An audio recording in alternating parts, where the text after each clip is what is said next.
No, this rally make my blood pressure go up.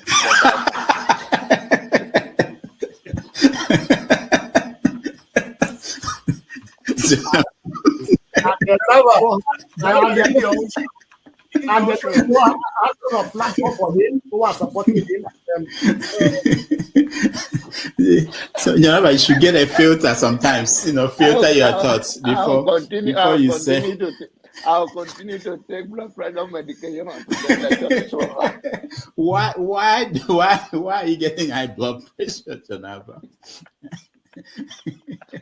Now, I'm not taking medication for myself. I'm taking it for people like Paul and some of you guys that after the January, February something, and then people like Soludo, that is a good spoiler. I thank God for his life. He's working for my.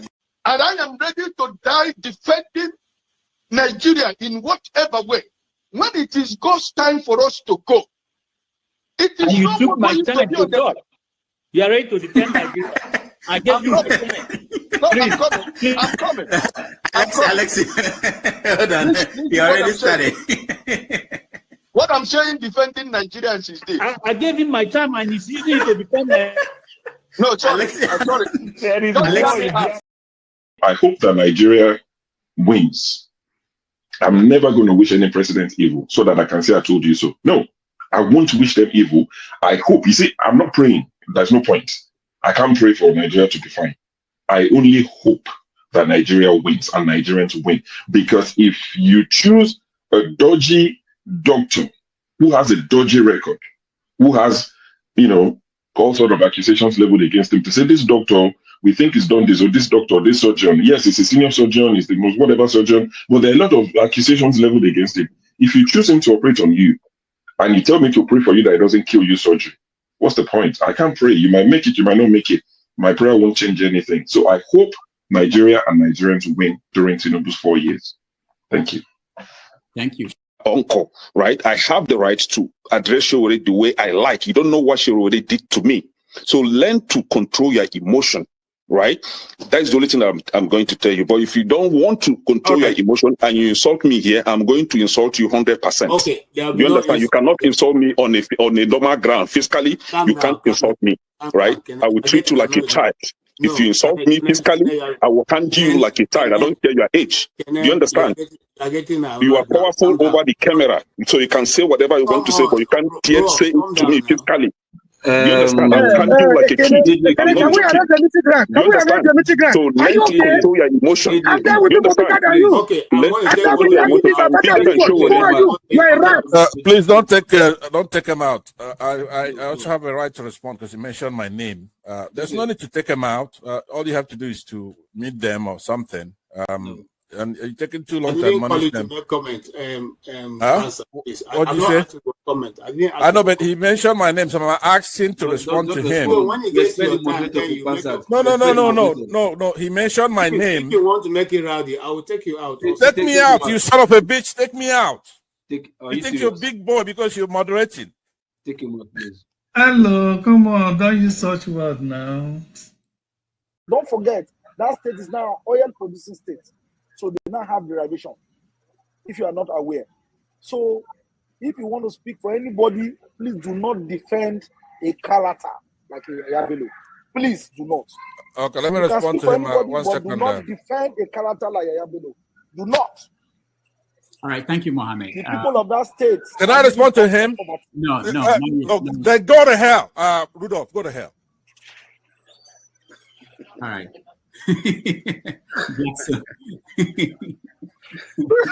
Rudolph, I've never seen this part of him before. Tinubu is a criminal, yes, of course, a categorical grade 1 criminal. The only person more criminal than Tinubu in Nigeria is probably Babangida. But he's a criminal, and is he fit for purpose? Absolutely not.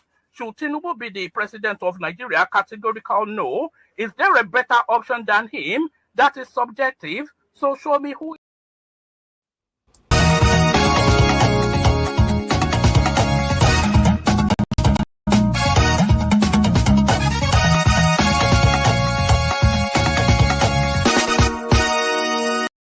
Good afternoon, gentlemen and ladies of the press.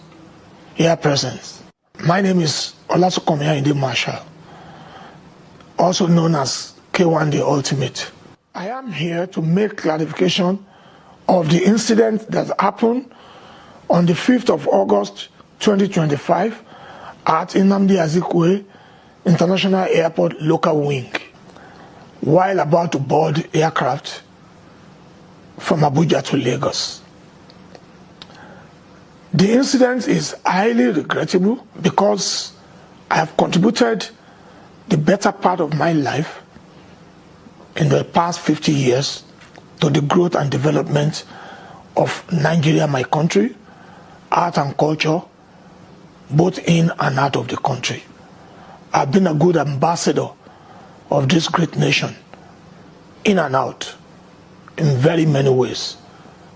Somebody like me should not be found in such incidents. I accept responsibility and appealing to Mr. President, the country, the Honorable Minister for Aviation, the FAAN, the NCAA, and my fans across the globe to please pardon my behavior. Number one, I passed through 2 checkposts and the content of my cup was screened. Need to say I have any content in the cup.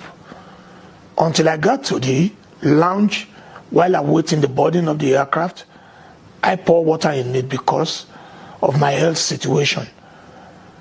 I need to be sipping water because I'm dehydrated, as recommended by doctor to me.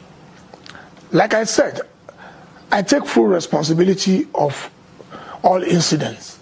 Once again, I seek forgiveness from Mr. President, the Commander-in-Chief of the Federal Republic of Nigeria, who is also my father and father of the nation, the Honorable Minister for Aviation, the pilot, the airline staff, passengers, and above all, my fans across the globe, my family, for the incident.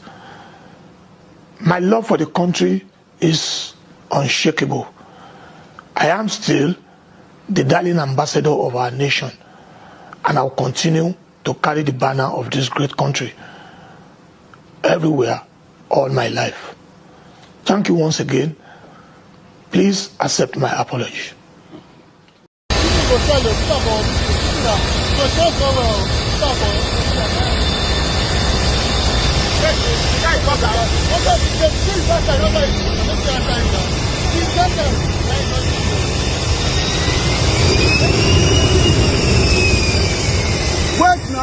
Wait now, say you strong. Why you not wait? Legitimately, there are few like me that are not. All the people who are in this country, they make government money. This one never touch government money. They stole government money. Everybody you see today who say they are billionaires, they have this, they have that. In 1997, 98, they are nowhere. Zero. Zero. You know, you don't want to get angry. Any day I get angry, I will call my names.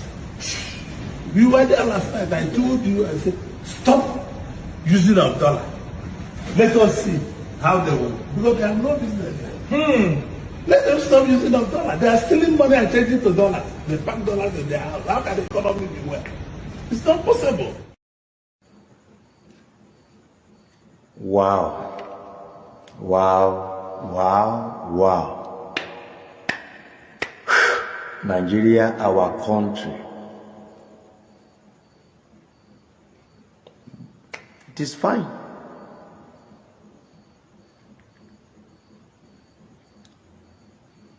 This video where they do I'm like this.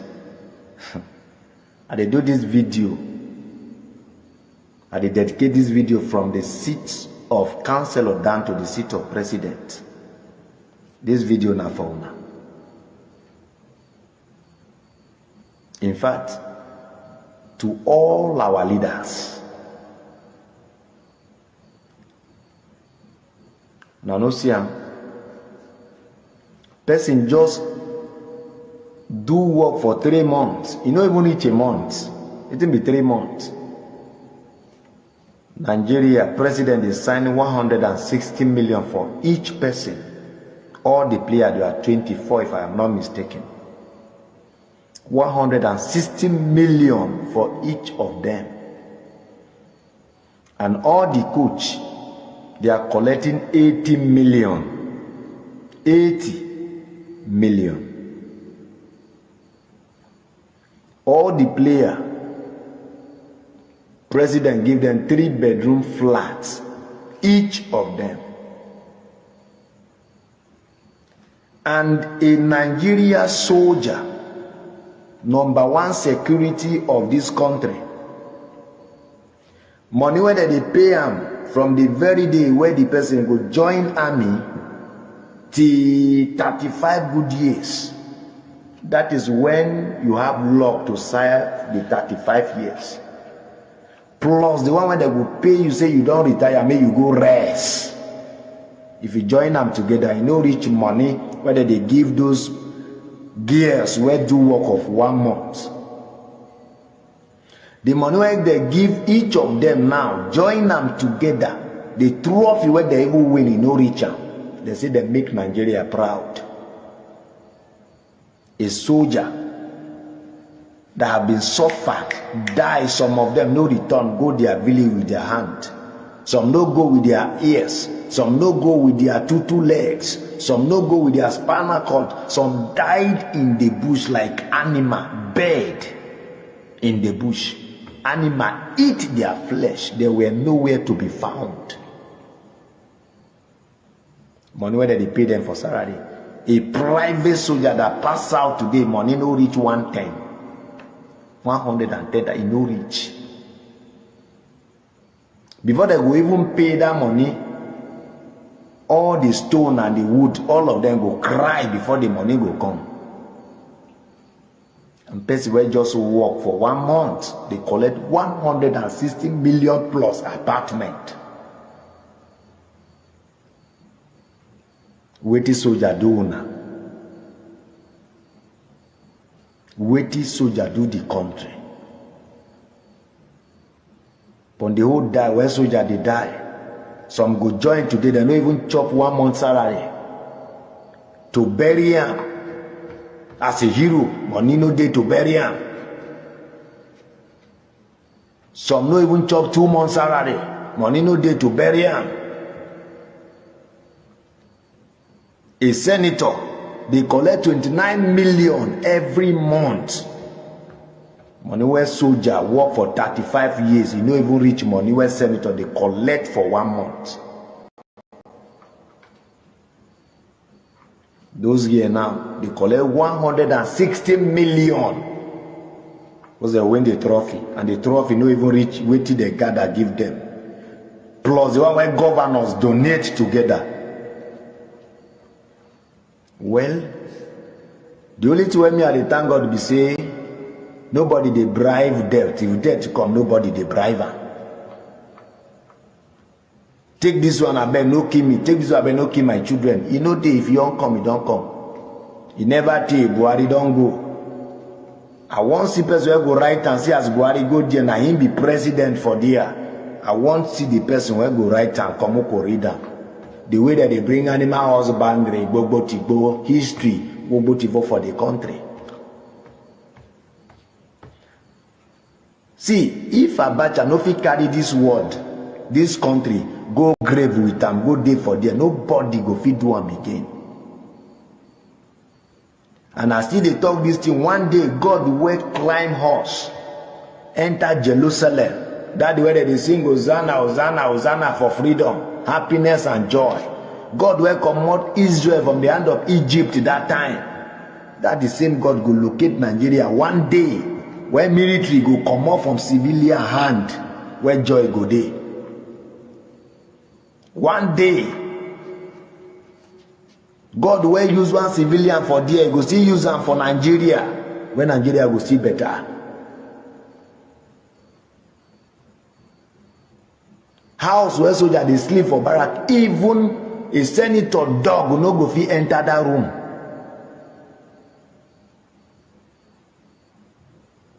Well, I still thank God. Buhari don't do it, he don't go. Abacha doing it, he don't go. Well, I thank God. The thing when soldier do now, I go talk. Because God, they have where you know they sleep. That God where you know they sleep every night and day they see him. And that is him God go fight for soldier one day. Especially other rank. The kind God where use other rank for another country, you go use one other rank for this country. And by the special grace of God, it will come to pass. See the time where they do this video, 2:52 a.m. Now they do this video. So today, now 30th July 2025. Now they do this video. So please, anybody who see this video, help me to share and they carry and they go. What to do, which is to swallow their pride, release me from detention, apologize to me, and ensure that I can go for proper treatment. But they want to hide it. Since I came here yesterday, they broke my hand. They have not been able to bring a doctor. They went and brought a nurse. Instead of them bringing a doctor, they went and brought the media now. This is all part of the nonsense of IG and just based on all these foolish people are doing with Nigeria. Based on the request from and I hope that you can take the material based on the request.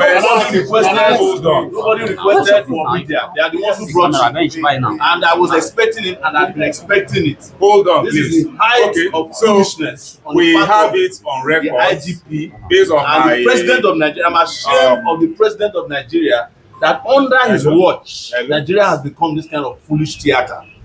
Are you getting my point? Okay, so I think we are done. I think we are done. Sorry. And I've told the commissioner of police who brought you that he didn't need to subject himself to this. Okay, thank you. Thank you. Yes. We are done, please. We are done. We are done. Please respect the purpose of this interview. The Nigerian police have no integrity. We are done. We are done. It's been an interesting few hours indeed. Of course, you can see I'm drenched, and that's because Omoyele Sowore is right behind this door. We had just spoken with him a few moments ago where he had confirmed indeed that he was forcefully detained by the Nigerian police. He had mentioned that the police had no basis for his detention, describing the situation as one that was unnecessary and unlawful. What we noticed, Omoyele Sowore seems to be okay. However, we noticed that he sustained his right arm seems to be bandaged. As a matter of fact, we saw a bandage wrapped around his right arm from the lower arm down to his wrist, of course. He was trying to make a statement, as you're going to see in the video subsequently, but then that's the situation. We were given a few minutes to speak with him and also interact with him as to the state of his bail currently, and then we were forcefully pushed out after a few moments of speaking and interacting with him, where he had alleged that the Nigerian police, of course, has no integrity. This is the situation right now. We'll be bringing you much of that subsequently as we continue to monitor the situation right here at the 4th Intelligence Response Team office here in Abuja. Kò ní dáa fún ṣé títì lélẹ̀ ṣé títì lélẹ̀ tábà ti gbọ́ lọ́wọ́ wọn ní kẹjẹ ló máa yanjú ẹ̀ tábà ti gbọ́ lọ́wọ́ kẹjẹ ló máa yanjú ẹ̀ kò sí ìta ìyìn sọ ẹ̀ tó kàn mí ẹ wòran ẹ wo APC ṣé ẹ wo APC nìyẹn o APC rẹ o APC rẹ o APC nìyẹn o. APC ọmọ wa ti ṣe ẹ má sàn kankan báyìí ẹ wọ owó APC àwítọ́ ní ládégà kan ẹ wòran kò tí pọ́sẹ̀ mẹ́ta kò tí kò rí lọ́sẹ̀ kan gan ẹ wòran kọ̀tọ́tọ̀ ṣiṣẹ́ òṣìṣẹ́ fún wọn lówó gidi wọn ṣiṣẹ́ gidi ṣá fún wọn lówó gidi wọn ṣiṣẹ́ gidi owó tá bá fún yín kọ́ lè máa ṣe síbẹ̀ ni ẹ má bọ́ àwọn kọ̀ǹtráktọ̀ tó manage materials fún ìyẹn lẹ́ ń bọ́ àwọn kọ̀ǹtráktọ̀ kọ̀ àwọn máa kówó gidi lẹ̀ ẹ wòran látòkèdè náà ló fi bàjẹ́ ẹ wòran ẹ wò wọ́n èèyàn yín gbálẹ̀ ìyá yín. On the coastal road, and I don't know the reason why drainage has not been put in its right position here. I just want to do this video to show you Is this not going to be a problem? Can you see it? Can you see? Can you see? I will advise if you can send your engineer down to come and rectify this. This is not the only place we have this. We have this on several parts of the road. And this is behind the Chartered House School on Ogombo Road. Aja, very close to Landmark Estate, Meridian Boulevard. I hope you can see this.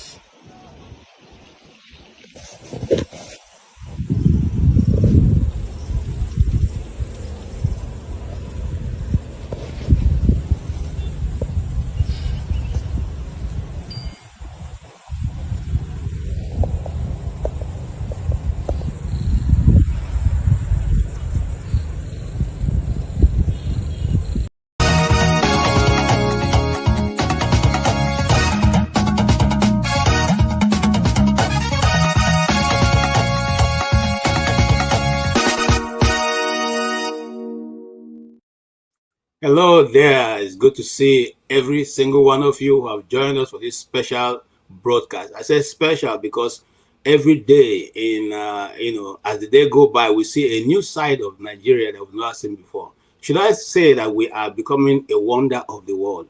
Probably the 8th wonder or the 9th wonder or maybe the 10th wonder, or who knows? Because I don't know any part of the world where a man can challenge physically a plane. And and even hold the plane to ransom, and eventually the pilot is the one to suffer the consequence. What a nation that we have. We all must be proud of Nigeria. Some of this culture that we are beginning to develop should be transferred to other people so that the world can much be a better place. Well, my name is KJ, and I'm sitting in for Dr. Damages, who is not here today because he has a special visitor. But at the same time, we are good to go because we have a full package for you today. It's going to be bumpy. It's going to be fun. It's going to be boost bars, but we're all going to keep our head down and we're going to discuss coolly. If you are ready to go with me, here we go. So let me fire the first song.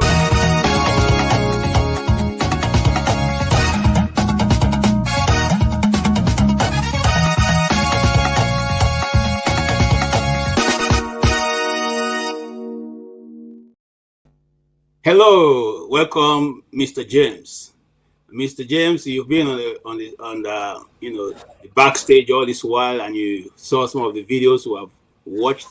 Is there anything we're missing that we didn't include that you want us to include, or are you satisfied with what we have lined up for today? Actually, there's nothing new in what you have shown because it's all the same bad news we've been hearing all along. So there's absolutely nothing new in what you are saying. The only thing I would like us to add is what happened in Ghana. Okay. There was a plane crash or something like that. Yes, the Ghanaian plane crash that took the life of 2 ministers.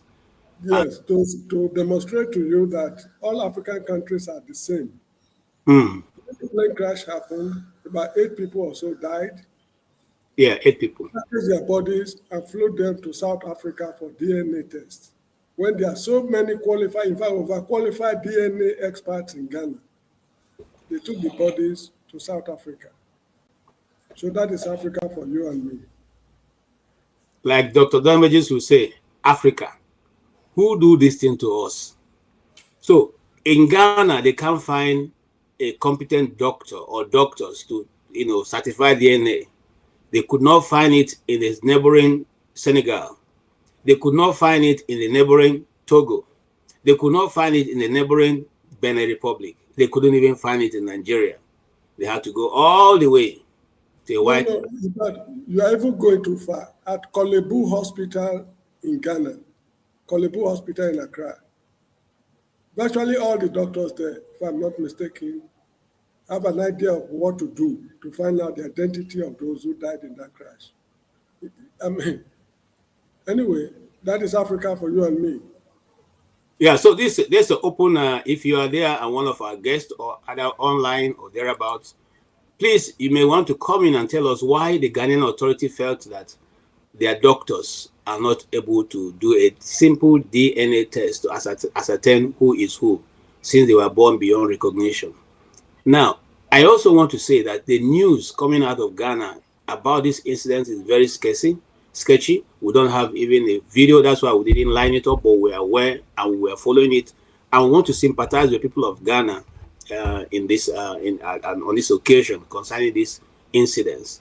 It is very, painful that this kind of thing that are sometimes preventable in other nations can just simply happen, in our continent without any, just like that. And very soon now, somebody will say it's the act of God. God did it.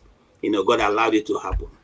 Until we come off that hook, that Sunday Tony called the act of God, we'll probably not go too far in our black world, the black world of Africa, the Mother Earth, the one where the civilization started from, the cradle of the development and nations. Okay, I won't say that. Mr. James, is there any topic you want to start from? And I can see Ernest. Ernest, if you are here with us, we run a video. We always let our video come on, and then we can bring you up. We don't do voice or picture. No, we allow people to see who is talking. So we say from the beginning, if what you want to say is not something you can stand and verify or be able to defend, then don't say it. And also, you say what you know, and also know that people will equally challenge what you have said, and it's also done without malice. Have I ever denied you visa?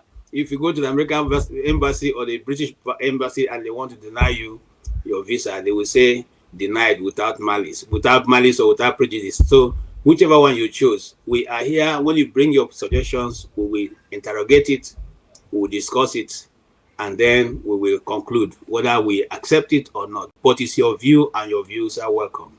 Having said that, I will go ahead to say also that Nigeria, the journalist is not your problem. We are not your problem. We only report what you do. And please allow those who are honestly reporting the news to report it. If you don't want them to report what you are doing, do something better. Jerry Ghana used to say, if you want to govern well. If you're a governor well. If you're a minister well. So that the people can talk less of you. It's not that people will talk and then you beat them up, you send police after them, you break their hand, and then at the end of the day you say you are. What is this? Where are we at in Nigeria? Can anybody defend what is going on right now? Are we moving backwards or we're moving forward? Have we become a state where laws are not kept? Anybody can wake up and do anything at the same time. I want to throw that to Mr. James, who is here with me, and who have seen many different governments and have tested many different soils. He may have a good history to tell us where some people, a nation that have been behaving as we are, became a very great nation. Mr. James, have you seen one like that? By the way, let me ask you, have you ever seen anybody, whether in reality, not in Hollywood movie, that stands in front of a plane to try to stop it from flying? Yeah, actually, that's what I would like to comment, on. Yeah, so let's start. The problem is this. The problem is this. According to the press, he has been barred from, I think, flying for a period of time or something like that. Is that the penalty for the offense he committed? That's a question we must answer. If you and me should engage ourselves in such misconduct, will they also bar us from flying for a period of time? What they should do is, they should arrange this man before a magistrate or a judge who will teach him a lesson of his life, because he was endangering the lives of innocent people. This is how I see it. When very serious things happen in Nigeria, they say it's political settlement or whatever they call it. They settle the matters behind the scene, leaving out the judiciary. Although the judicial officials are also bastardized, just like the country, but the law should take its course. This habit of settling people behind the scene, I mean, we should be above this level, because if that is the case, they should apologize to the family of Lawrence Anini for the atrocities he committed against the state. They should apologize to the self-styled Dr. Shola Oyenusi, the Kotoko 6, and all, I mean, people who have been sent to hell by firing squad for doing what they are not expected to do. This matter would have also been settled politically, and we get on with our lives. This is how I see it. And you hear the nonsense the boy is saying, apologizing to who? Calling himself, in fact, a self-styled ambassador. Ambassador to who? The country? Who are accredited to which country? To the world? I mean, Nigeria is a joke. Okay, Mr. James, let me remind you that he's a friend of the president. And a friend of the president carries a very high title in Nigeria. It's called the Office of the Friend of the President. And I want to hold on, sir. I want to remind you that when I was still practicing in Nigeria, I had an interview with the governor of Kogi State, and then it was Captain Idris. And when the governor didn't have time, so you know what he told us? He said, "I'm on my way, I'm flying out, but you can talk to my friend. He will tell you everything that I need to know." And so when we got to that place, we found out that the man has a signpost written on his. I took a picture of it, by the way, written towards his office, the Office of the Friend of the Governor, Kogi State. So we are talking about the Office of the Friend of the President, KWAM. You think he doesn't have leverage to stop the plane? Again, that's to you. The president had in fact, I'm sorry for calling him president. This is the first time I'm making the mistake. Mr. Tinubu should use this man as an example. Yes. If this man is dealt with ruthlessly, nobody will dare try what the man has done, or even something lesser than that. But Mr. Tinubu will live up to expectation. That is a different matter. If he's truly a friend of the president, because there's what they call in English name dropping. You get what I mean? The fact that yeah, Mr. James, we have a video of him sitting with the president. In fact, even when his father passed, I mean, his father or mother, one of his parents passed, the president, went to visit. So they are quite close. But the president is not law. There's a constitution that governs Nigeria, and there's a law of the land. So irrespective of who you are connected to. By the way, in the United States, the president's son was subjected to a lot of scrutiny until the truth was ascertained. Nobody said, Hunter Biden is the president of, is the first son of the president. Consequently, he cannot be subjected to scrutiny. So I don't know why we come off that in Nigeria. But I welcome you. I'm coming back to you, Mr. James. Give me 1 minute. I welcome the revolution. The revolution, you are welcome. And I have a question for you. Mr. K.O. said that also Nigeria should, in response to what Mr. James said, he said also Nigeria should apologize to Ramaphosa, to Adamu Sakaba, to Ben Ekele, to Michael Iyosa, and the rest of the those people who have been either one way or the other hanged or did something against them, or their lives were snuffed after them because they had failed to follow the rules of engagement in operation in Nigeria. And I want to also respond to Fumi. Fumi, okay, Fumi. Oh, DNA test is done in the laboratory by a forensic scientist, not simply a doctor, as you said. I take correction. I know, I have been an student all through. I read theater as my first degree, media as a second degree. So I don't have that knowledge, but I thank you for correcting. Also, we take correction. The forensic test or examination is done by a forensic scientist. Thank you so much. There are surplus in Ghana. That's the point I'm making. I've been to Ghana very many times, and I listen to Joy TV on this very matter. They are surplus in Ghana, forensic, whatever you call them. There's no need for them to fly the bodies to South Africa. What they can do easily in Ghana. What is their motive? Is it? I mean, well, it's up to the people. The Ghanaians are smart enough to take them to task. All right, thank you so much. And I'm coming to the revolution. You have been talking about revolution. Are we about to see one soon? Because if a man can stand before a plane, it means that the man has something we don't have. Because imagine the size, the sheer size of the aeroplane, and somebody standing in front of it to try to stop it from going. Even when the pilot was trying to, to dodge and leave him alone, he was still moving towards the plane. Is there does this man have two lives that we don't know about, that you know?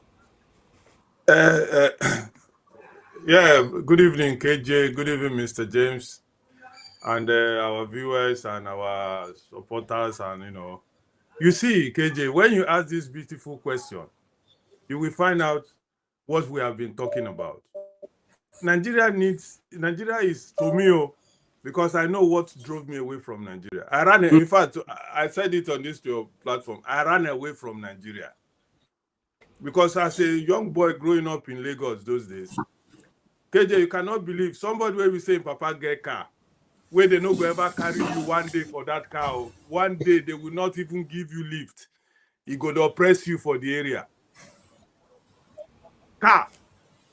You understand what I'm trying to say? That's where I see Nigeria is. I can't tell God, me and God get private talk. I say, Papa God, I beg, no allow me live for this country, because if person Papa get car, he oppress me because my Papa no get car, then I don't have a hope.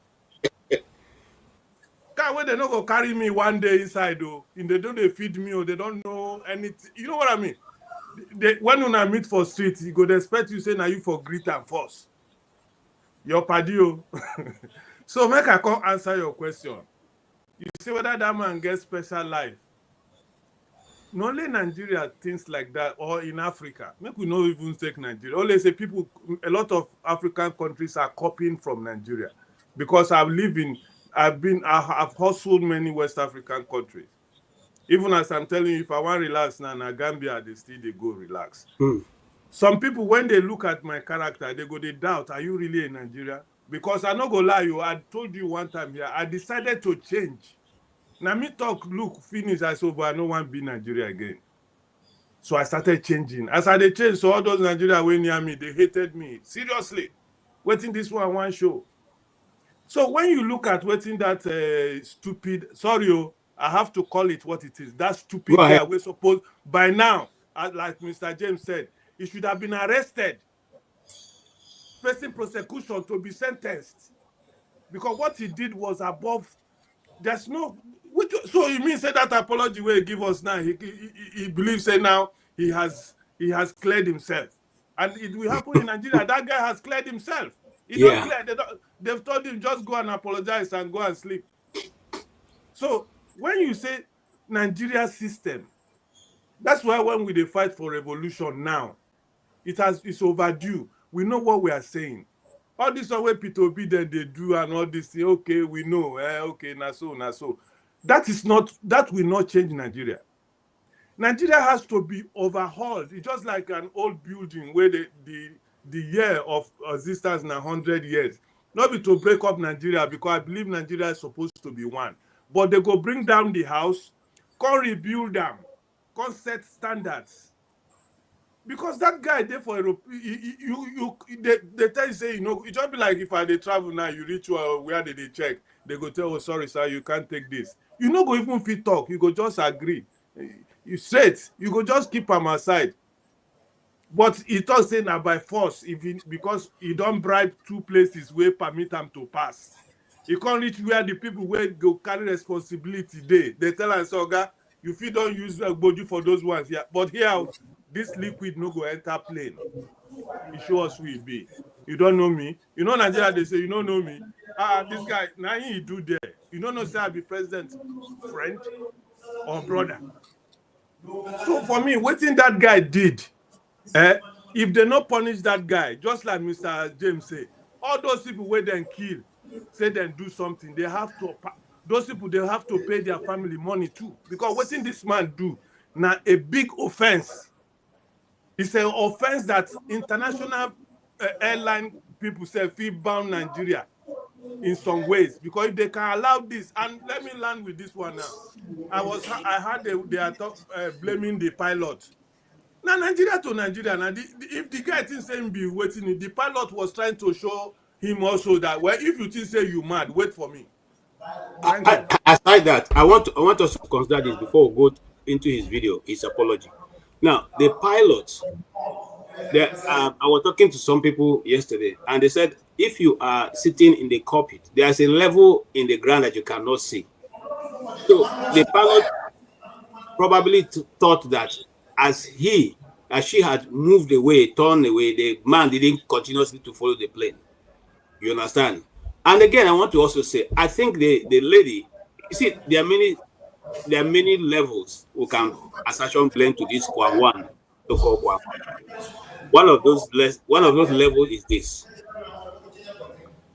When he was deported, okay, I will have a bit of Mr. James. I'll just mute you. Mr. James. Okay, when I'm ready to talk, we'll put you on. Now, when he was deported, what stopped the security from taking him out of the tarmac immediately? That question goes to Mr. James. Once they deported him from the plane and the pilot said, "I'm not going to fly you, come down," why was he not arrested? Because before now he has caused a lot of problem for the airline. Why didn't they arrest him? Hello, can you hear me? Yes, we can hear you. Yes, you see, the problem is this. He shouldn't have been there at all if he has not been properly screened. How was he able to leave the departure lounge or departure hall, whatever they call it, to get to the position where he was misbehaving? There's a security lab somewhere to start with. Now, I mean, the whole show is that the matter should be investigated. After the investigation, this guy should go to court. Then from court, they either find him, then he will be a convict, or he'll go to prison. Because Nigeria is a joke. This is there's no way we can analyze or rationalize what has happened. A lot of people have been found wanting in discharge of their responsibility, their duties, right from the point where it was checked in to the point where the incident happened. The airport authority, in fact, in this case, the airport authority cannot even investigate itself. An external investigator like the police or whatever agency should be mandated to find out what happened, because the airport, it is against natural justice for a man to investigate himself. So these guys at the airport cannot look into this matter. If there's a division responsible for public safety and something like that, I don't know how Nigeria is now. It is that body that should step into this matter to find out what happened. And if the airport authority and officials are found culpable, they drag the whole of them to court for dereliction of duty. And those to be dismissed, they pay them off and tell them to find some other things to. This is how to restore sanity in a morally barren and bankrupt society. Thank you so much, Mr. James. Mr. James raised a lot of very pertinent questions, and some people are actually on that comment section saying that the man did what is right, and the pilot also should be punished. Mr. Revolution, why did the security fail to arrest him? That's one. Two, how did they allow him to come even to the body part of the aeroplane? How did he come to stand by the wings? Because once you are deboarded, you should be marched out far away from the plane. So how come he was allowed to stand by the plane to the point that this incident had to happen? How come? Who is he? Are they part of the owners of Nigeria? I don't know if you know those who own Nigeria. Do you know those who own Nigeria? Is he one of them? The last time we were talking about that brother for Edo State, that governor. And when I gave my Dr. Rudolph asked me what I thought. I said that man should be arrested. Do you know what Dr. Rudolph asked me? He said, "What have I if I was drunk?" But he said it in another, whether I drink something. I said, you see what with the talk.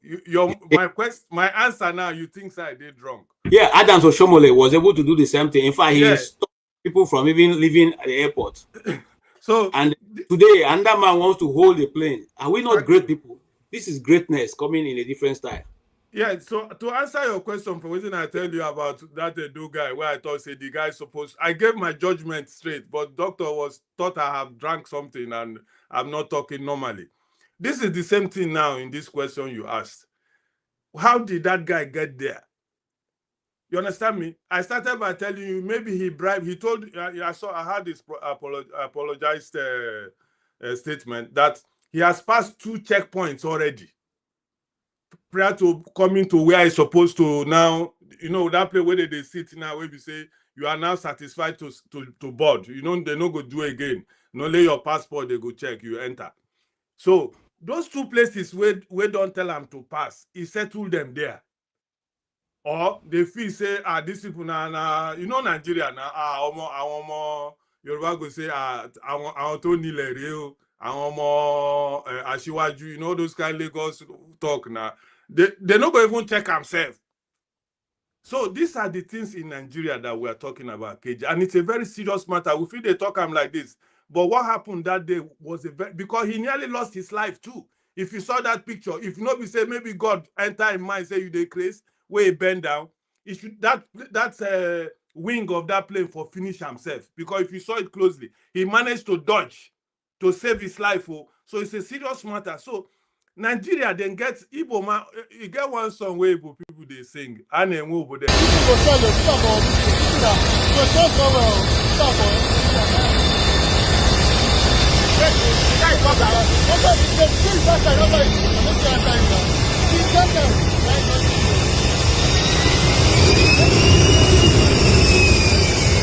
Wait now, say you strong. Why you not wait?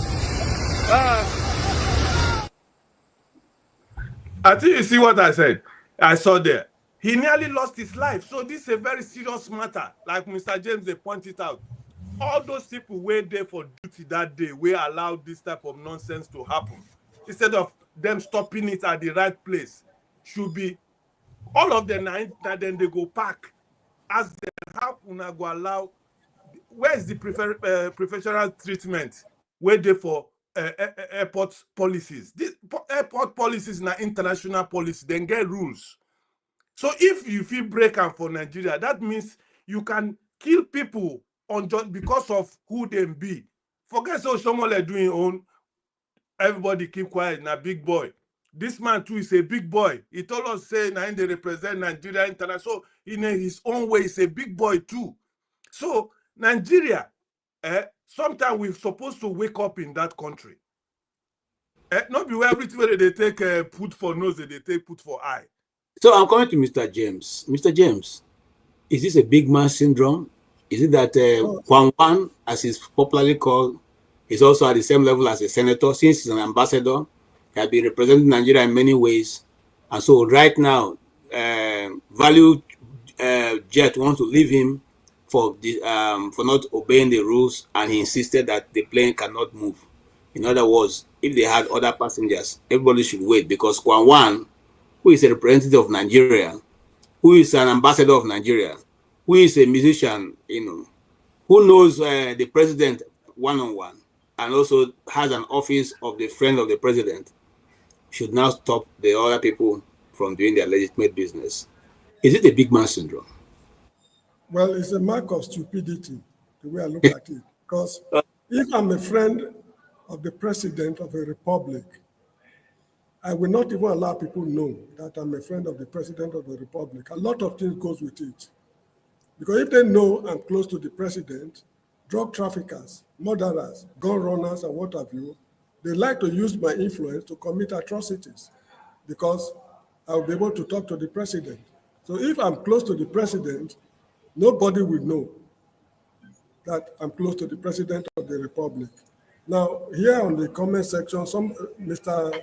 Boakai said, if the pilot is your daughter or sister, would you allow her to be punished?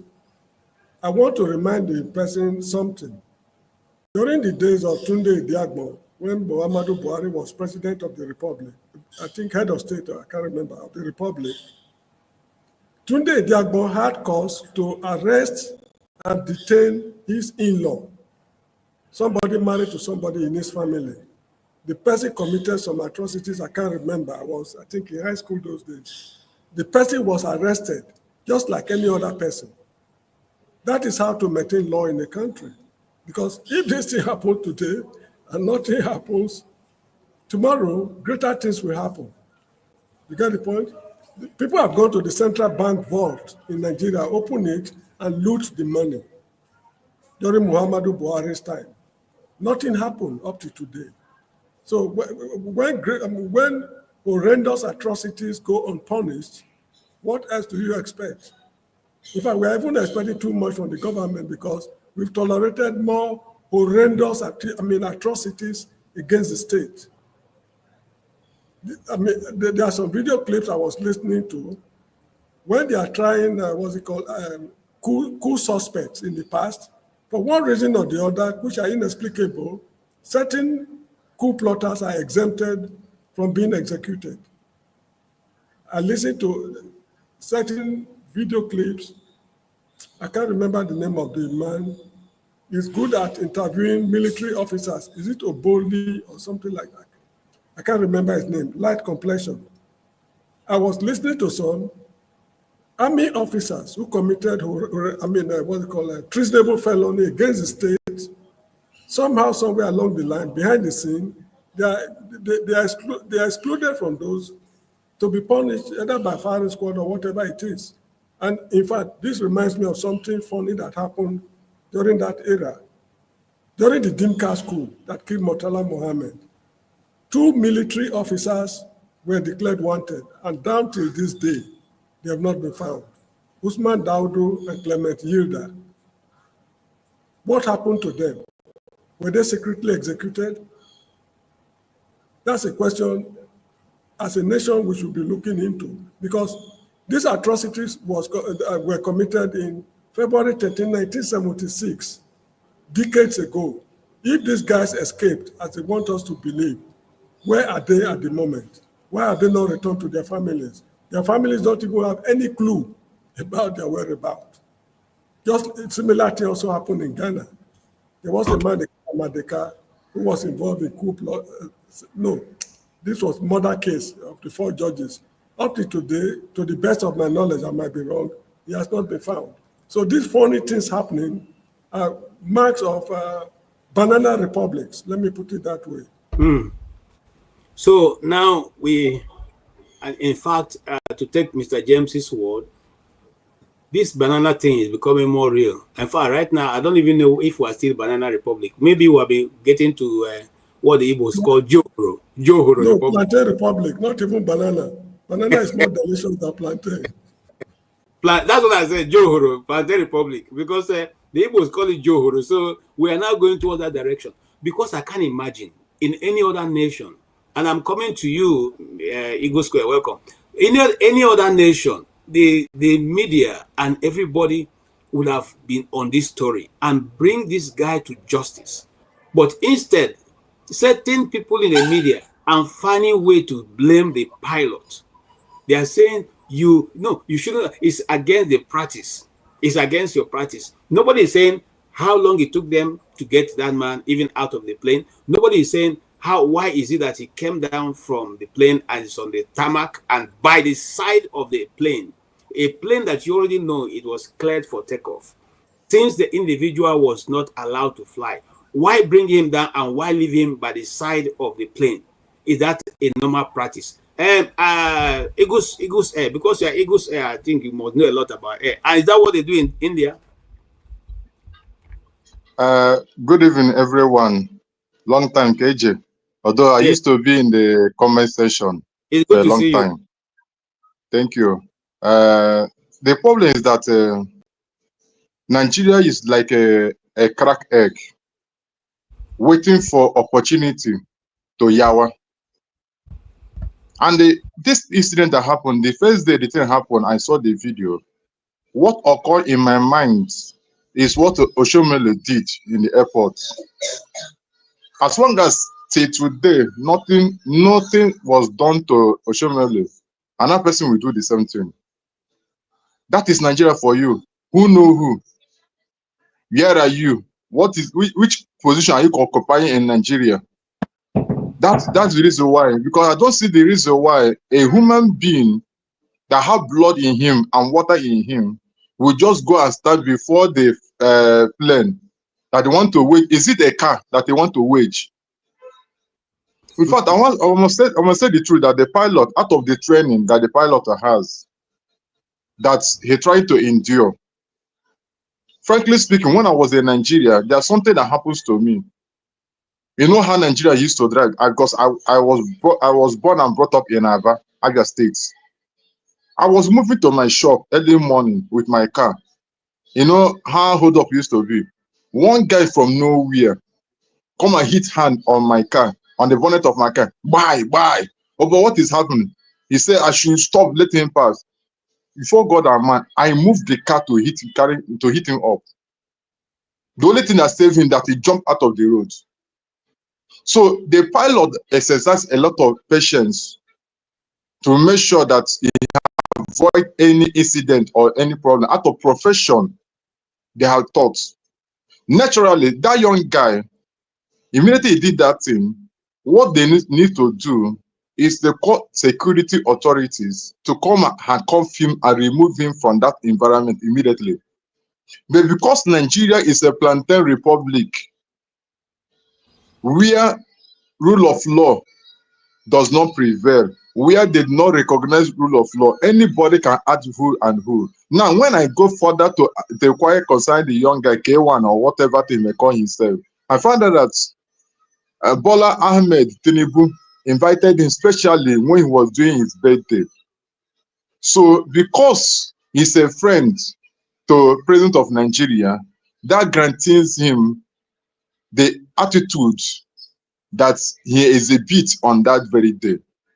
Because highest thing is do, he called Mr. President. And Mr. President will give an order and everything will be handled. But they refuse to understand that this situation bring a message to other countries in the whole world. What did that message? They show that anybody can come into airport or runway and attack anybody and make away with it. That is message. Now anybody can come into airports and do whatever thing they want to do and make away with it and nothing will happen. That means if you are coming into Nigeria, you are not safe as a foreigner. Secondly, if you want to come and invest in Nigeria, that your investment is not safe because there's no rule of law. But somehow, I thank Minister of Aviation, Kayamo, Mr. Festus, what he did. When the license of the pilot was suspended, he came out to intervene and said, it's not only this lady, these two pilots, that license is supposed to be suspended. Now this young man is supposed to face another punishment equal to the same thing with them. That means to balance the equation. Yeah, not even to balance. If you like, for those of us who live in the West, I have a friend, and I'll give you a personal story before I move to just a preamble. He drives this thing they use in loading stuff in their warehouses. Okay, I don't know what it's called. There is like a payload, a forklift. For crane now. Yeah, a crane, something like that. But this one is inside a warehouse. He lifts those things and put them up. Okay. So one day, forklift. So one day he was driving that thing, and other people work in the same factory. But the training is that once you see a person, you must stop. Whether he sees you or he doesn't see you. Whether you horn or you don't horn. So in this case, he was very tired on this day. And he said the guy was seeing him coming. He horned because those things have lights. The lights are you cannot miss the lights. So he said he horned. The guy didn't see. He was still coming. He horned. The guy didn't see. The guy was still coming. He too was coming. Eventually, he just decided to stop. But when he decided to stop, the guy shouted, "Ah! You didn't see me?" I said, "But you saw me. I've been horning." The guy said, "No, I didn't see you."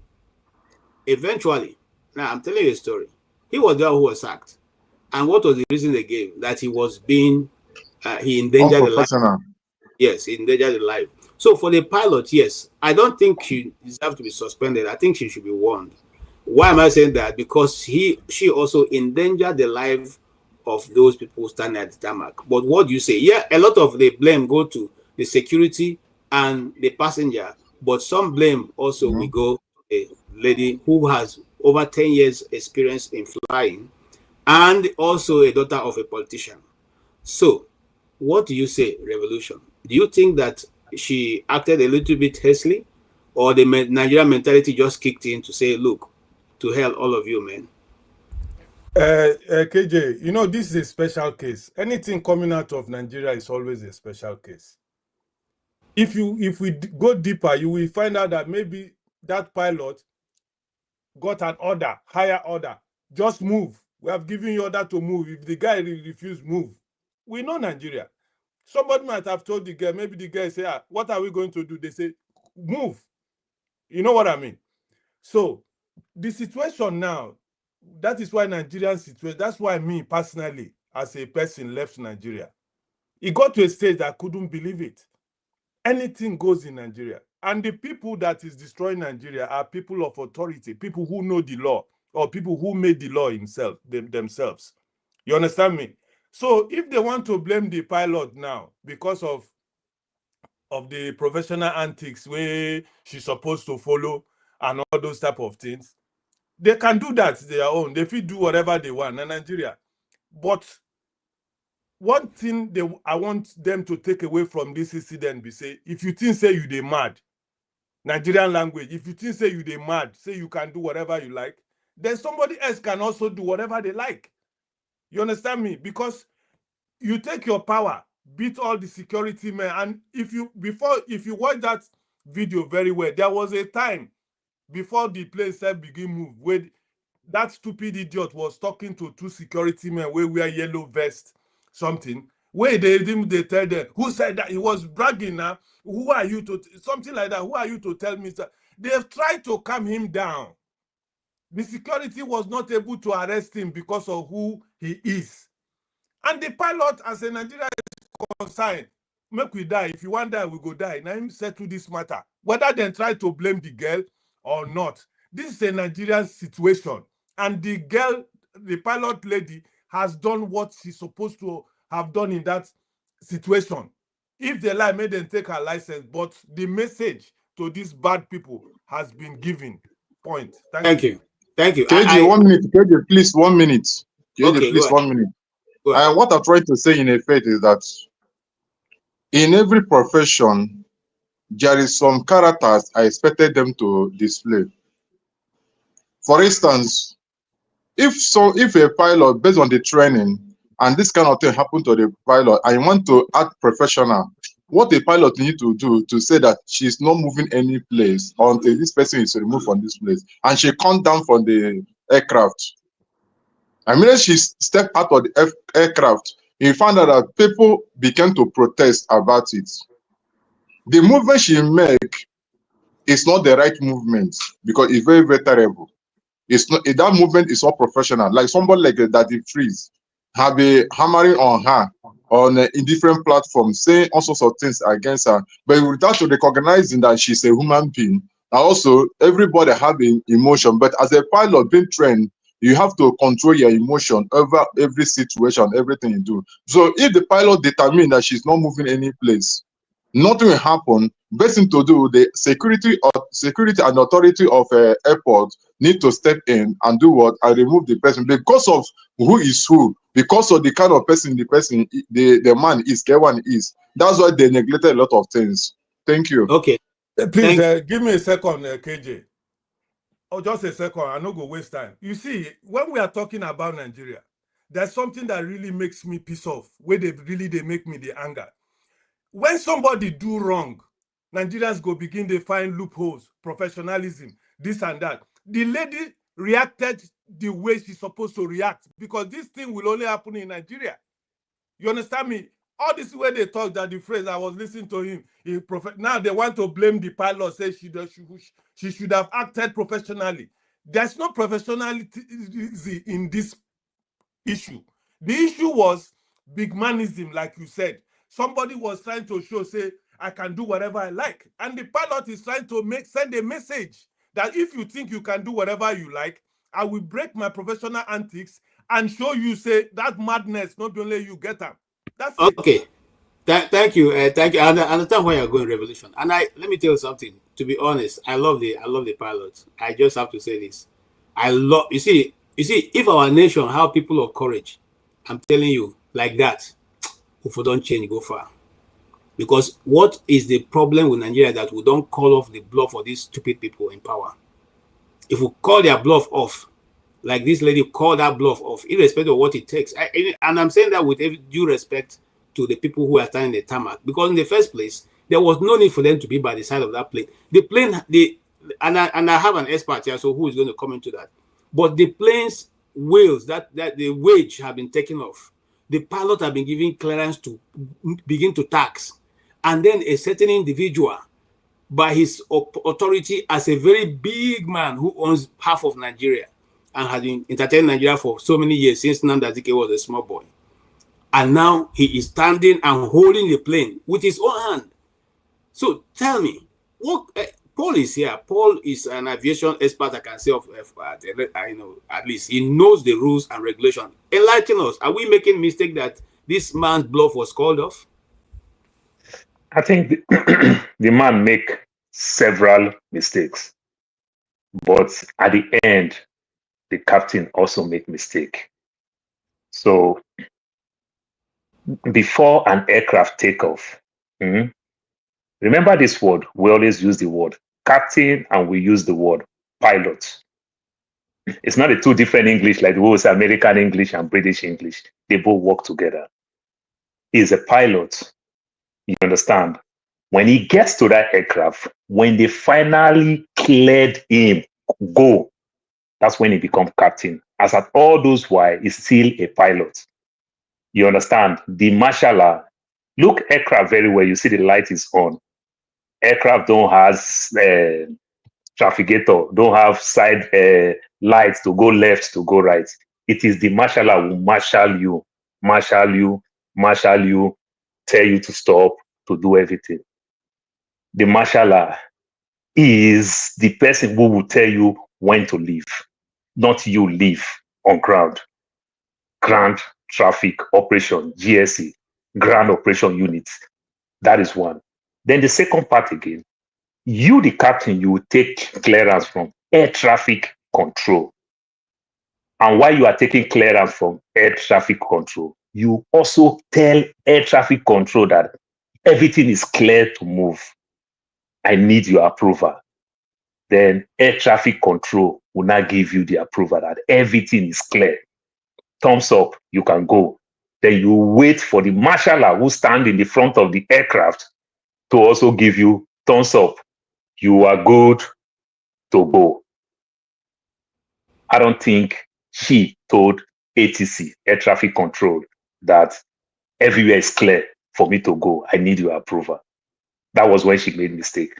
And she made mistake in the sense that because she put her own order clearly that the captain, that man must not fly, which they kicked the man out. You understand? But the man standing there and everything, she must have did what she did. Maybe people also put a call through that, oh, it's a big man. Everybody also gets scared. Because nobody in the ATC also want them to send them to ground units. We have up and ground units. Nobody want them to send them to Igbokoda, to Kwara. You understand? So many things may go wrong, like my revolution said, and everything. But if the captain had told the air traffic control, they will not give her clearance to move. You understand? Even when we push aircraft, when I used to push aircraft, I can send you several pictures. To push an aircraft from tarmac to hangar, you must take approval just to taxi. Because what she's doing, she will get this clearance twice. You get clearance to enter what they call taxiway, where you see the aircraft go small. The aircraft will turn to what they call runway. There's taxiway and there's runway. So double times, you take approval to move. You understand? To take off. You take approval to enter the taxiway, and you also take approval to enter the runway. You understand? To take off and everything. So she made mistake. I think she get carried away. And sometimes get carried away may also be the Nigerian factor, this altercation. That girl, the father is a senator. KWAM, you understand, is even lobbying now to be the king of Ijebu land. You understand? Remember, the king just died, and he's lobbying, he's already calling himself king, he's in the king cabinet. The owner of that aircraft is also from that place that KWAM comes from, is an Ijebu man. That's why you see the owner quickly apologize without even investigating first before all these other things started coming up. So there are multiple layers that you can look at. At the end of the day, Nigerian factor make nonsense of every one of us. Thank you. You understand? The Nigerian factor just make nonsense of every one of us. That is what I would say for that. Thank you, Paul.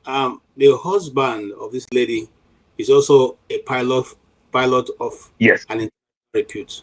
So are you telling us that in this family of pilots, that the husband never, got to understand where the location, and how do you make up how do you now conclude that the lady was not, or the captain, as you say, was not given a clearance, and those guys that control those marshal, there was nobody standing in front of that plane. So is it possible that the marshal had already given a go ahead to move before? Because she couldn't have run if the guy was still in front. That means that she will run him over now. Yes. So she already understands, because now she's using her own discretion, her own visibility. Remember, she's on ground. She used her own discretion. I don't want to say this. Somebody listened to one of that pilots and he said it's possible that even from where she is, she can't see those people beside the plane. It's possible that she couldn't see them because there's nothing. Even though if you don't see, that's why I use the word pilot and captain. When you take off, you become the captain of your crew. When you're on ground, it is the marshal that will stop you. If the marshal don't clear you to even open your door, you cannot open your door. They can arrest you. You understand? If the marshal don't clear you to even open your door, you cannot open your door. That's how far you can go. So she didn't even take approval with the marshal. But at the end of the day, these are the people that you see that wear that reflector. Most likely, that may be the marshal. And remember, marshal is not the airline staff. It's the FAA, Federal Airport Authority, that do that. You understand? That works simultaneously with NCAA, kind of regulations and everything, not even your airlines. One more question for you. If the pilot has aborted the flight, what is the implication for the owner of the flight and the passengers? This post is, and then who refunds the money? No. All the pilot needs to do is just like this visa thing. All the pilot needs to do, the pilot will say, I am not flying. Once a pilot said, I am not flying, they never call you back to fly. They'll bring in another pilot. But for the pilot to say, I am not flying, automatically NCAA come in to investigate. Why are you not flying? They want to evaluate what is it going on. Is it health issues, mental issue, or problem on ground there? It don't even need to get to this level. It is big manism. Police would have picked that guy. Yes, okay. Thank you, Paul. Paul, it's good that you are here. Sorry, police would have picked that guy long ago before now at all. Police would have picked that guy. He don't even need to get to that level. That's the question. Why didn't the police pick him as soon as he was deported? Even you know the funny part, not even police. I use the word police, not even police. FAN themselves would have picked that guy. You understand? They have what they call, I forgot the prison in FAN. They have one prison, I forgot the name. I'll remember sometime. They have a prison there that they will detain you. People don't understand that so many things going on in Nigeria that FAN messed up. Till tomorrow in Nigeria, we still have picking pockets in Nigeria. Okay, inside that tarmac there. Paul, hold on. I'm still with you. I'm coming to you, man of prestige. Is it possible that we're not certain if the pilot didn't get an approval to fly? Are you sure that that is not given to her? No, the pilot may likely make mistake or play politics around it. So what you're saying, you are not certain that that order to fly wasn't given? No. The pilot did not tell ATC, air traffic control, you understand, that I am cleared. I need your approval to take off. You understand? Because the pilot seeing some problem on ground, you understand? You don't need, because everything needs to clear from your own end before you ask ATC. You understand? Everything is clear. I need approval now to take off. Do you get my point now? So maybe playing politics or just believe that taking off like that, everything will die natural death. But because of the power of social media and all these videos and everything, because most likely, if assuming those videos didn't come, nothing, everything will just die natural death. But thank God for social media nowadays. All right, thank you. You know why I'm asking that? Because sometimes this media fall as one of the things they use in putting up their defense. Can you all hear me? Yes. Okay. Yeah. Okay. So now, based on that, if we are not certain that she didn't get a clearance, then there's no need. But you see, because we are not in the line of communication, we cannot really say what was told her at the tarmac, because the tarmac should be something where above, wherever, and it could be, you can see the plane that you are controlling, really, okay, from where you are sitting to give your directives. So no, on that part, no, they don't see. No, on that part, they don't. Okay. No, they don't see. So they clear you based on airspace and runway. That another aircraft is coming, based on airspace, runway, and the height they're going to give to you while you take Mr. off. Paul, are you sure You understand? You answer AJ? KJ is asking you, how did you get this information that the pilot was at fault? Because from your own analysis now, you are saying that she didn't get any clearance. She just took a decision for herself. I never said so. I listen clearly. No, listen clearly. Listen clearly. The pilot may have gotten clearance or got clearance, but she asking for clearance, knowing fully well that our environment is not clear for takeoff. It is what you told those people. That's how they respond. I am good to go. Simply me, my marshal already clear me. I am good to go. I need approval from you. But knowing fully well that you know that you are not good to go, but you apply that you are good to go. So when you say you are good to go, then they say, okay, they check their own air. Okay, the air is free for you. The runway or the taxiway is clear for you to go. Then they give you thumbs up that you can go. You understand the thing now? So she must have been seeing those problems. You understand? Seeing those problems, which means you don't need to ask for takeoff. All right. That's what I mean. You. Well, I think we're enough. Let's go to Man of Prestige. You're welcome. You have been following our development. I didn't think it would take us this long, but it's a very interesting topic, and everybody wants to hear. You know, we have never seen this kind of thing before in any part of the world. Are we becoming a special people with special talents? Yeah, I'm greeting everybody and all and Mr. James. Yeah, thank you very much, and of course, Director KJ. It's my pleasure to be on this platform. If you give me a minute before I proceed on that, I want you to talk to Mr. James just for a minute. Mr. James, greeting to you. You know, I always respect your opinion. But I was gone. You know, when you say something about the incident going about in Ghana, you know, the way you narrated it. I mean, that's your personal opinion or something like that, you know. But I think I beg to disagree with you a little bit. I'm just trying to digress, you know, about the way you narrated it, you know, not taking the cognizance that, you know, that's part of the social media, you know, because that video, as you have stated, you know, happened about 12 years ago. Just the way you generalize it, you know, I wasn't happy, you know, when it comes to the Easterners or whatever. So let it be whatever it may be, because the Ghanaians are not innocent. They are committing a lot of crime too. You know that 3 Ghanaians has been, you know, is being extradited to the USA for $100 million, you know, $100 million.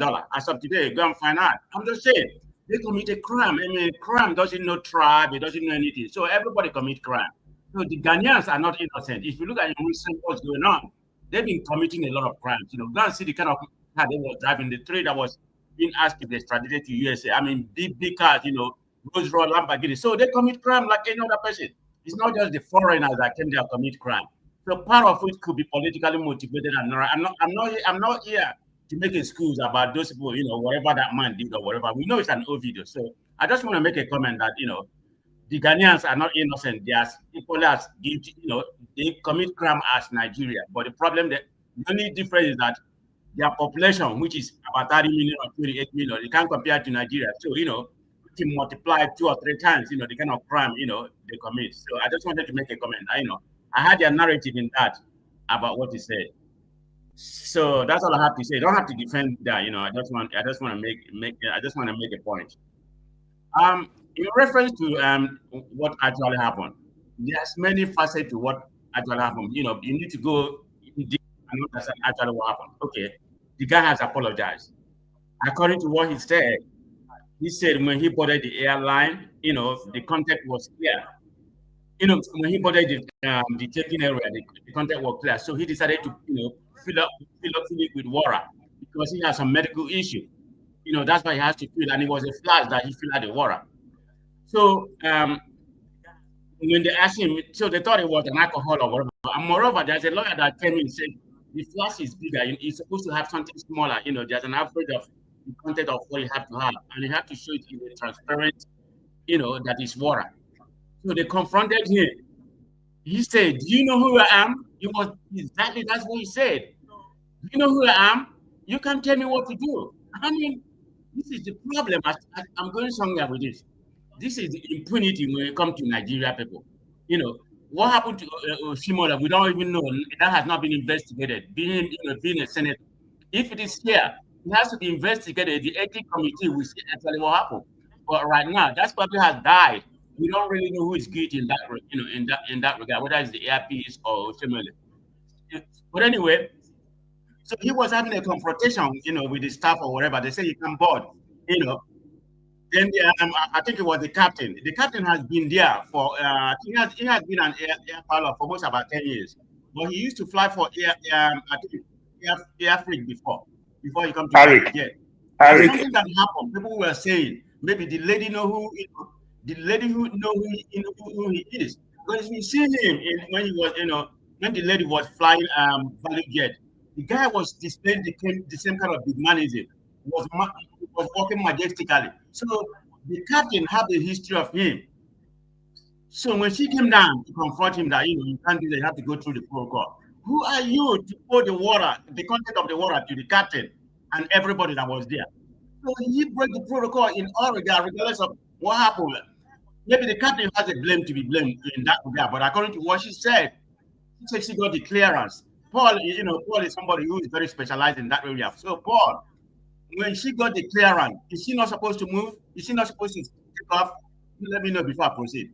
Just like I said, when you get clearance, the taxi way to the runway taxiway first is open to you before you get to runway. The second clearance, say final takeoff. You understand? It's open to you. But it is you that will apply that everything is clear. All the chalks is out of the aircraft. Your marshal law already give you thumbs up. You are good to go. You understand? So she is on ground seeing those things. So if she's seeing all those things, it is what she told them at the ATC, air traffic control, the tower. That's what the tower work with. So if I tell the tower that I am good to go, everything is clear, then the tower check his own airspace too. The air is clear. The taxiway or the runway is clear for you. Then they give you thumbs up to go. Where the incident happened? I think the first or the second clearance where the incident happened. You know? No, not the second clearance. If not even get any clearance, your first one is to leave the ramp. You understand? That is the tarmac. Is that not what she did? No. Look, with all those human beings there, how do you take clearance with all those human beings there? There's not supposed to be any human being there. Only we will see is two marshal on the wings and the marshal on the front that marshal you. That is the only three people you're supposed to see there. That's what I'm saying. Okay, so here is what I say. So I don't go back and forth. We are not certain that we don't know the information that the lady was communicated to from this thing. So we can only assume that because people are by the flank of the plane, they shouldn't have given her a clearance.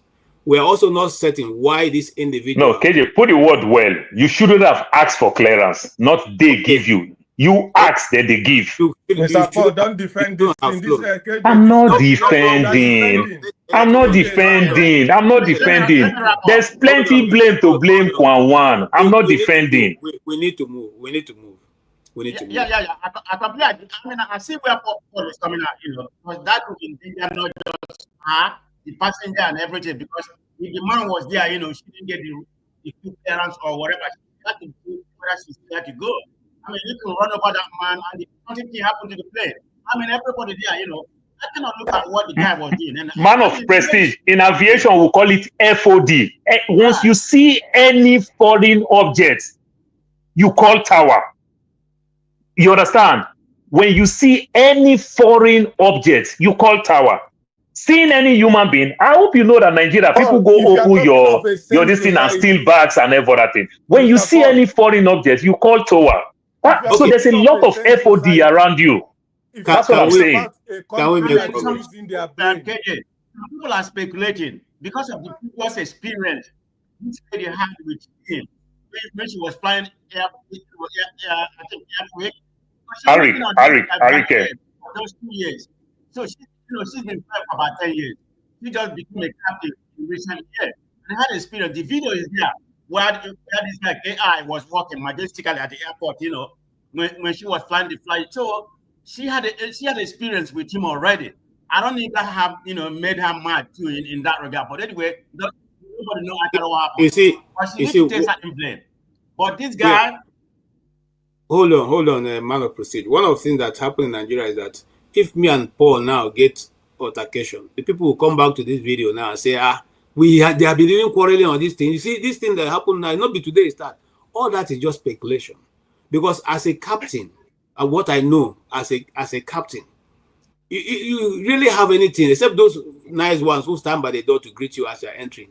Most of them don't even leave their cockpit. So how would they have history? What kind of history are you going to have with the passenger? You are busy flying up and down the world. What is your business? I had it from anywhere.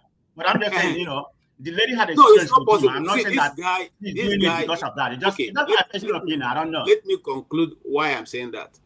We will see his video of apology. You will see that the man is even above every Nigerian. The way he's speaking, you find out that it's not, I mean, it doesn't even make sense what he's telling you. What he's telling you doesn't even make any sense. But he's trying to let you know that, look, because of my status, this plane should have waited.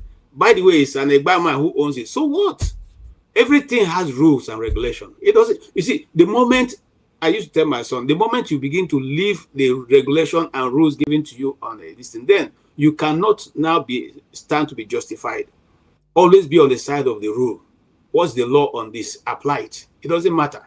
It's better for you to apply the law than to wait, go and stay somewhere and say, I beg, make una forgive me. I didn't know. I don't want that kind of life. I don't want it. So if a big man, just like Jerry Ghana, as I quoted Jerry Ghana here, big man well, show that you can follow the rules and regulations, and so that nobody can call you to question, But now all of us are calling into question whether we fit talk to them or not. We go rubbish and for social media. I can do nothing about it, And people already doing that. You see, this lady, whether I like it or not, for a pilot, and Paul, please help me. If pilot who have flown for 10 years, it's not a small moyo. It's not a small moyo. So he must have flown through difficult situations, handled different what do you call it now? Turbulence, and was able to, deal with it. So it's not a question of anger. No pilot 200,000 miles. It's not to control. You calculate your hours till you get to that hours before you become captain. And many captains will even punish you as an FO, as a flight officer. Many captains will punish you. Mostly, even the female one will punish you before you even struggle to get that hour. It's about hours. You fly that hours complete. No chere cambia. That's why you see many Nigerians that were born in America, in the UK.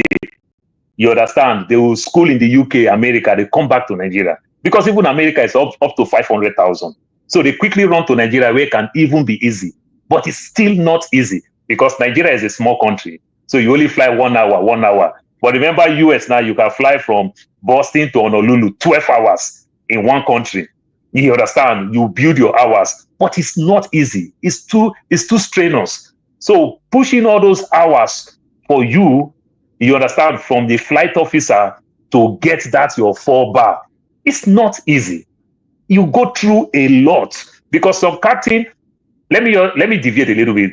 KJ, you see the way we fly. Sometimes when you are flying, sometimes you discover that your takeoff is not good, or sometimes maybe your landing is not good.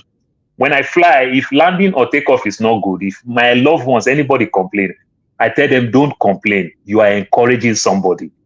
The captain can be nice enough to tell the FO, you are doing the takeoff. It may not good, but that's how you learn. Or the captain will tell the FO, you are doing the landing. That's why you discover that it's training somebody. So somebody go through that process for a very long time to get it to where you just go smooth takeoff or smooth landing.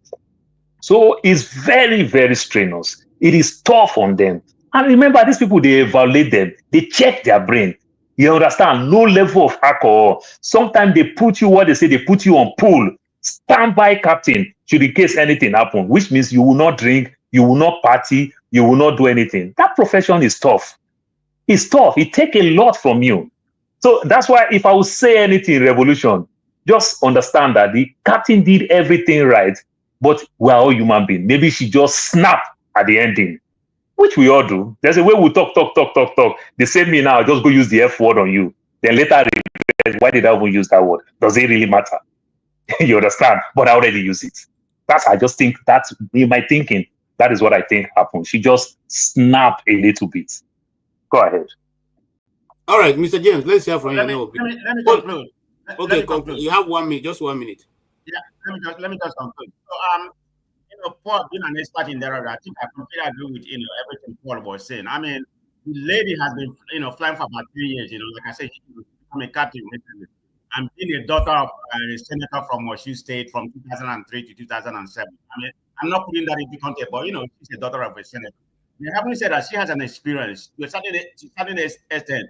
She violated the procedure of takeoff, because she didn't get the proper clearance to take off, because there's an obstruction within the plane, that could have caused catastrophe or whatever. But these guys, I don't know what kind of suspension they gave the lady or how long or whatever, but the FAA has to decide what is proper for the suspension. But this guy, regardless of his affiliation to the big people in Nigeria, need to be punished, because that could be considered as an act of terrorist for what he was doing, and he's getting banned. He's going to find it difficult, if that ban sticks, he may not be flight out of the country or whatever, because it's going to be in the record. Even this has made, has gone viral for whatever he's doing right now. He's going to find it difficult to fly international. So he has some problems, for himself. Thank you, Madam President. Mr. James, you want to... Yeah, very brief comment. Okay. I would like to ask Mr. Paul a question, then a comment on what my friend, Mr. Prestigious Man of Prestige said. In the Ghana case, there was an air disaster. About 8 or so people died. To identify the corpses, they had to fly the body to South Africa from Ghana. Whereas in Ghana, they have surplus medical officers, specialists in that area who will be able to determine that DNA. Why fly the bodies to South Africa? That is the question I'm asking. It is wrong. If the experts are at home, there's no need flying them to South Africa. And this is one of the reasons why African politicians, if they have ordinary headache or malaria, they go to London, England, where they don't even have malaria fever. So that's the point.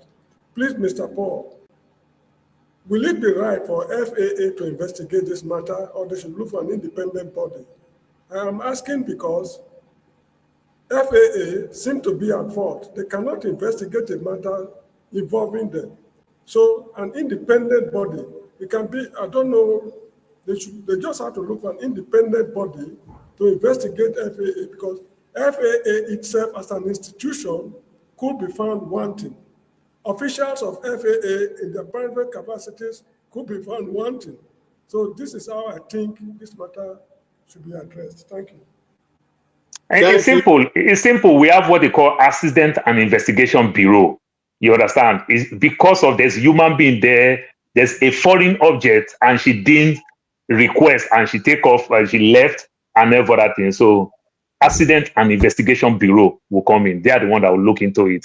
But the funny part, Accident and Investigation Bureau, NCAA, you understand, FAA, and every other thing, they are all a mini parastatal under Ministry of Aviation.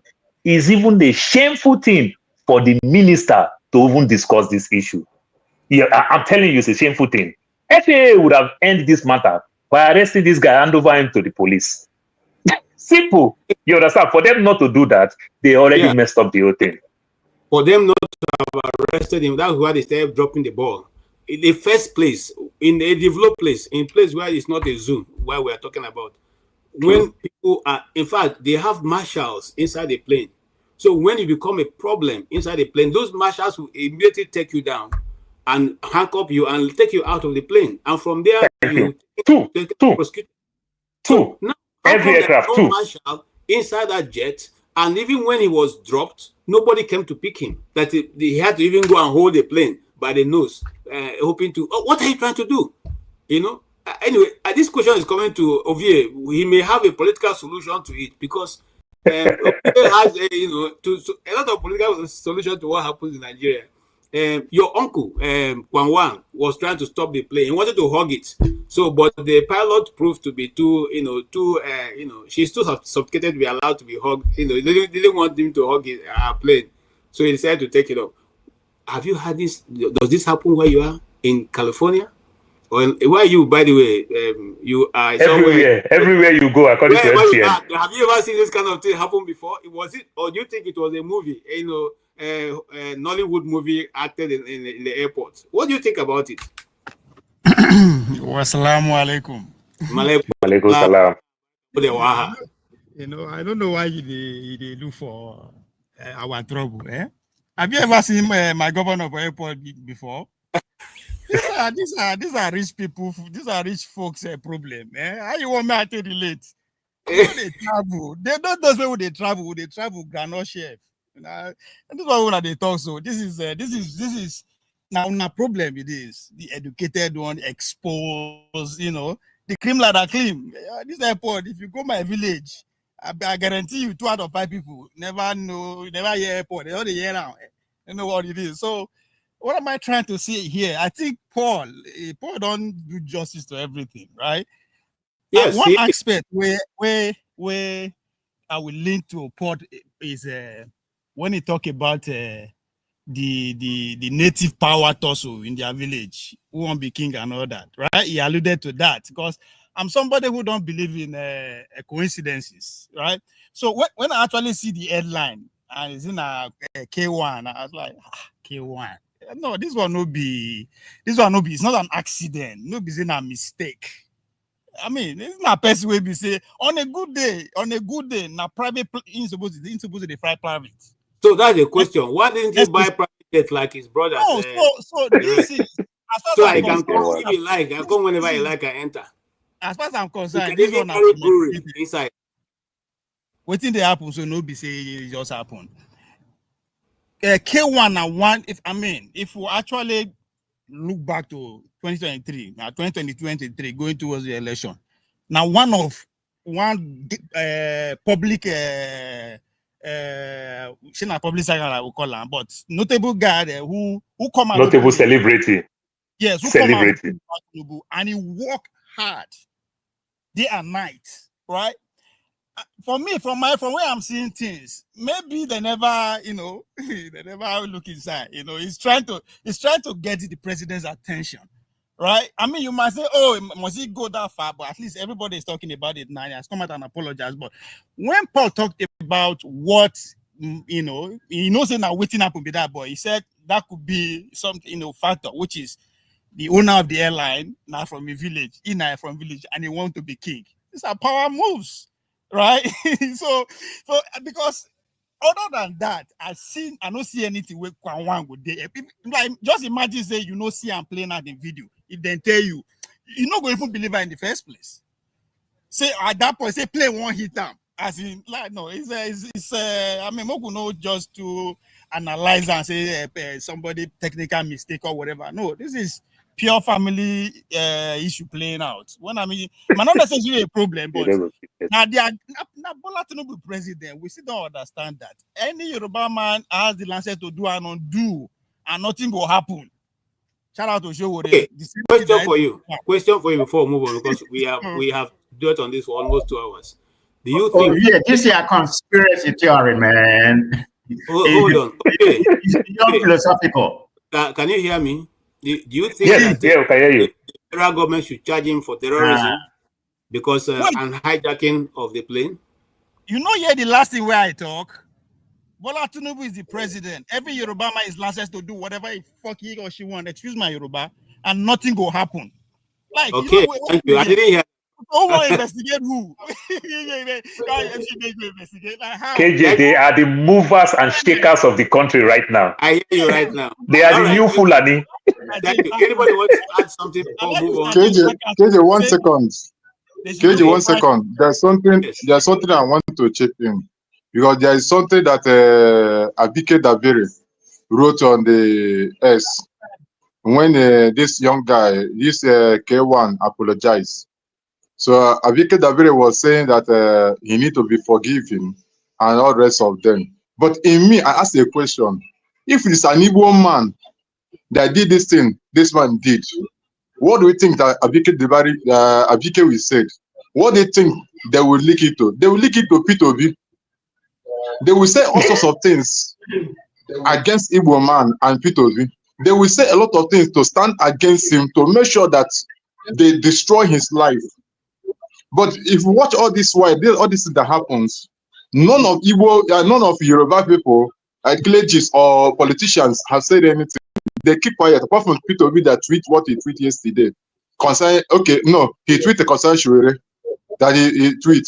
So if I know that this country, as long as you are from Southeast, as long as from Southeast, you are just a second-class citizen and nothing more. Yeah, what do you say, man of procedure? Man of procedure, what did you say?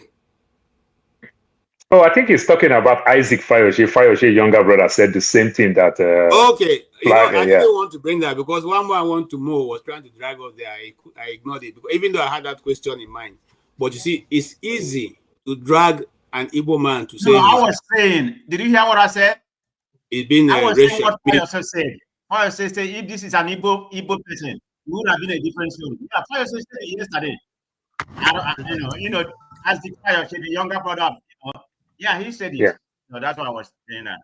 All right, this is what he said the 5 million that they gave to him. I don't know about it. This is my first time hearing the Fayoshe job. Said I didn't hear about it.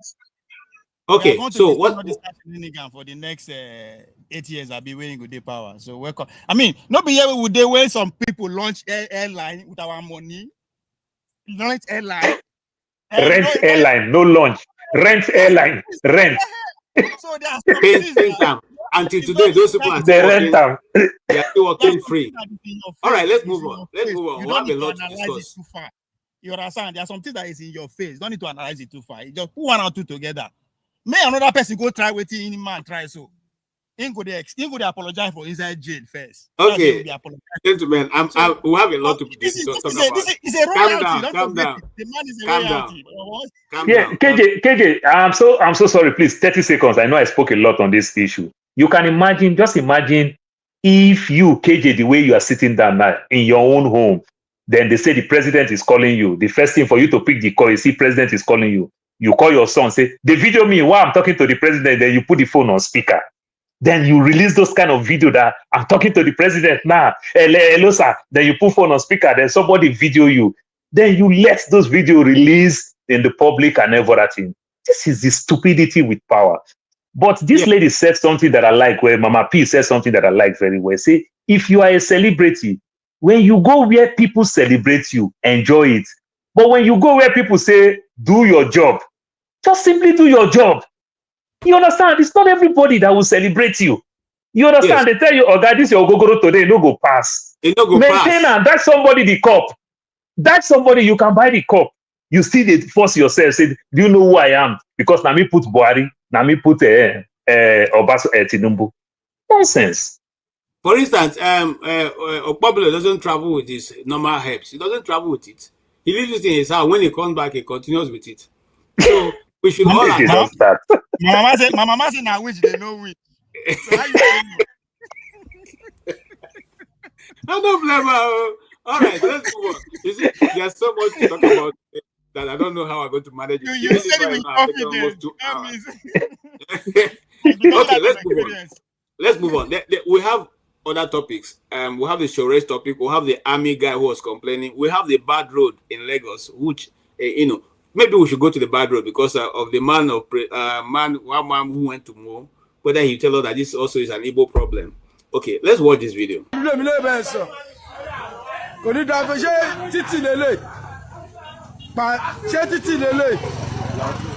Tabati golo woni kejelo ma yanju e.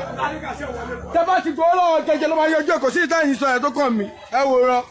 E wo APC. Se e wo APC. APC ni ya o.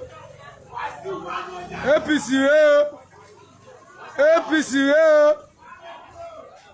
APC nìyẹn APC ọmọ wa ti ṣe ẹ má sàn kankan báyìí ẹ wọ owó APC àwọn tó ń ní ládégà kan ẹ wòran kò tí pọ́sẹ̀ mẹ́ta kò tí kò lọ́sẹ̀ kọ́ngán ẹ wòran. kọ̀tátọ̀ ṣiṣẹ́ òṣìṣẹ́ fún wọn lówó gidi wọn ṣiṣẹ́ gidi ṣá fún wọn lówó gidi wọn ṣiṣẹ́ gidi owó tá bá fún yín kọ́ lè máa ṣe síbẹ̀ ni ẹ má bọ́ àwọn kọ̀tátọ̀ àwọn kọ̀tátọ̀ tó manage materials fún ìyẹn lẹ́ ń bọ́ àwọn kọ̀tátọ̀ kọ̀ àwọn máa kówó gidi lẹ̀ ẹ wòran látòkè délẹ̀ ló fi bàjẹ́ ẹ wòran ẹ wò wọ́n èèyàn ń gbálẹ̀. Okay, that's a gentleman from the western part of Nigeria, precisely Lagos, where the road built by the APC government have been washed up by the road, by the rain. And people are telling him to stop the video, not talk about it, you know. But he insisted that if you collected money from them, you should go and enjoy more. Let him, you know, do what he wants to do. And I like his courage to be able to record that and put it online so that people can see what's going on. But let me leave you panelists to decide what is interesting about the video. Yes, go ahead, man of revelation. Go ahead. Yeah, me and they speak Yoruba very well, so I understood every single word that guy said there. You see, when KJ, you know, we all of us for this platform, we know Nigerian problem. Me, nowadays, I know they too much do a lot with my music, you know, but there's a time we used to carry music from up and down those days. We go from here, go. This thing will happen, where we they call, that's why we they find revolution to change Nigeria. There's a system in Nigeria called chop I chop. You understand? Okay, this, I don't know Mr. Paul now, I don't know Mr. James. This contract, now Mr. Paul, I go give him. Because if I give Mr. Paul, my 50% day for Mr. Paul hand. But if I give him to Mr. James, I no go see even 10% chop. Mr. James go do him correctly. You understand me? He go take that whole money, invest them on that thing where I give him.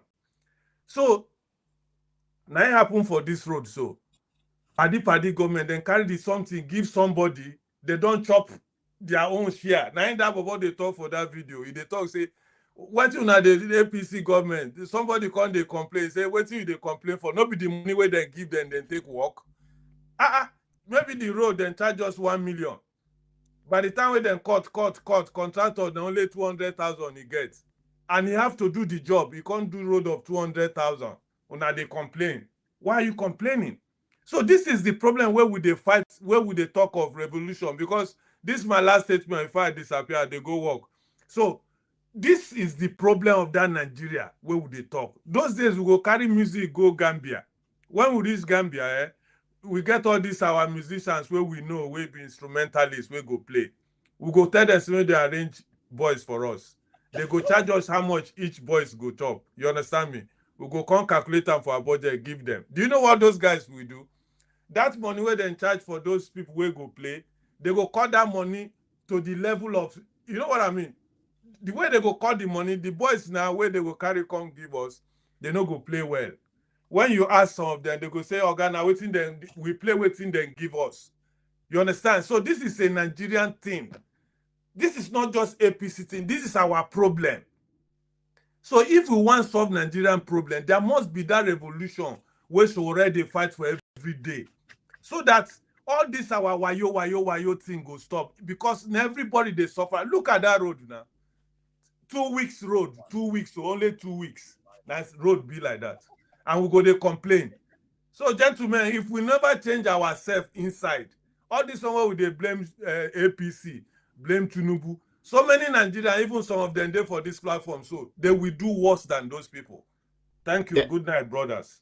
Thank you so much, Revolution. You have really contributed immensely. Before we go on to Paul and the rest of us, let's also add to this video because we're actually running out of time. Legitimately, there are few That's not the coastal road. And I don't know the reason why drainage has not been put in its right position here.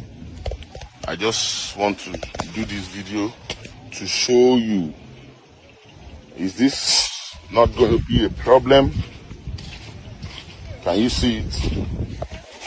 Can you see? Can you see? I will advise if you can send your engineer down to come and rectify this. This is not the only place we have this. We have this on several parts of the road. And this is behind the Chartered House School on Ogombo Road.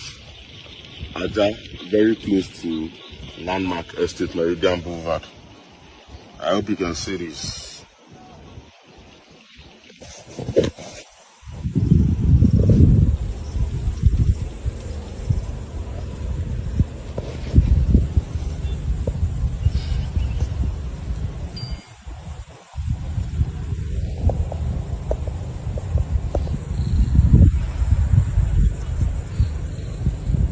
What to do, which is to swallow their pride, release me from detention, apologize to me, and ensure that I can go for proper treatment.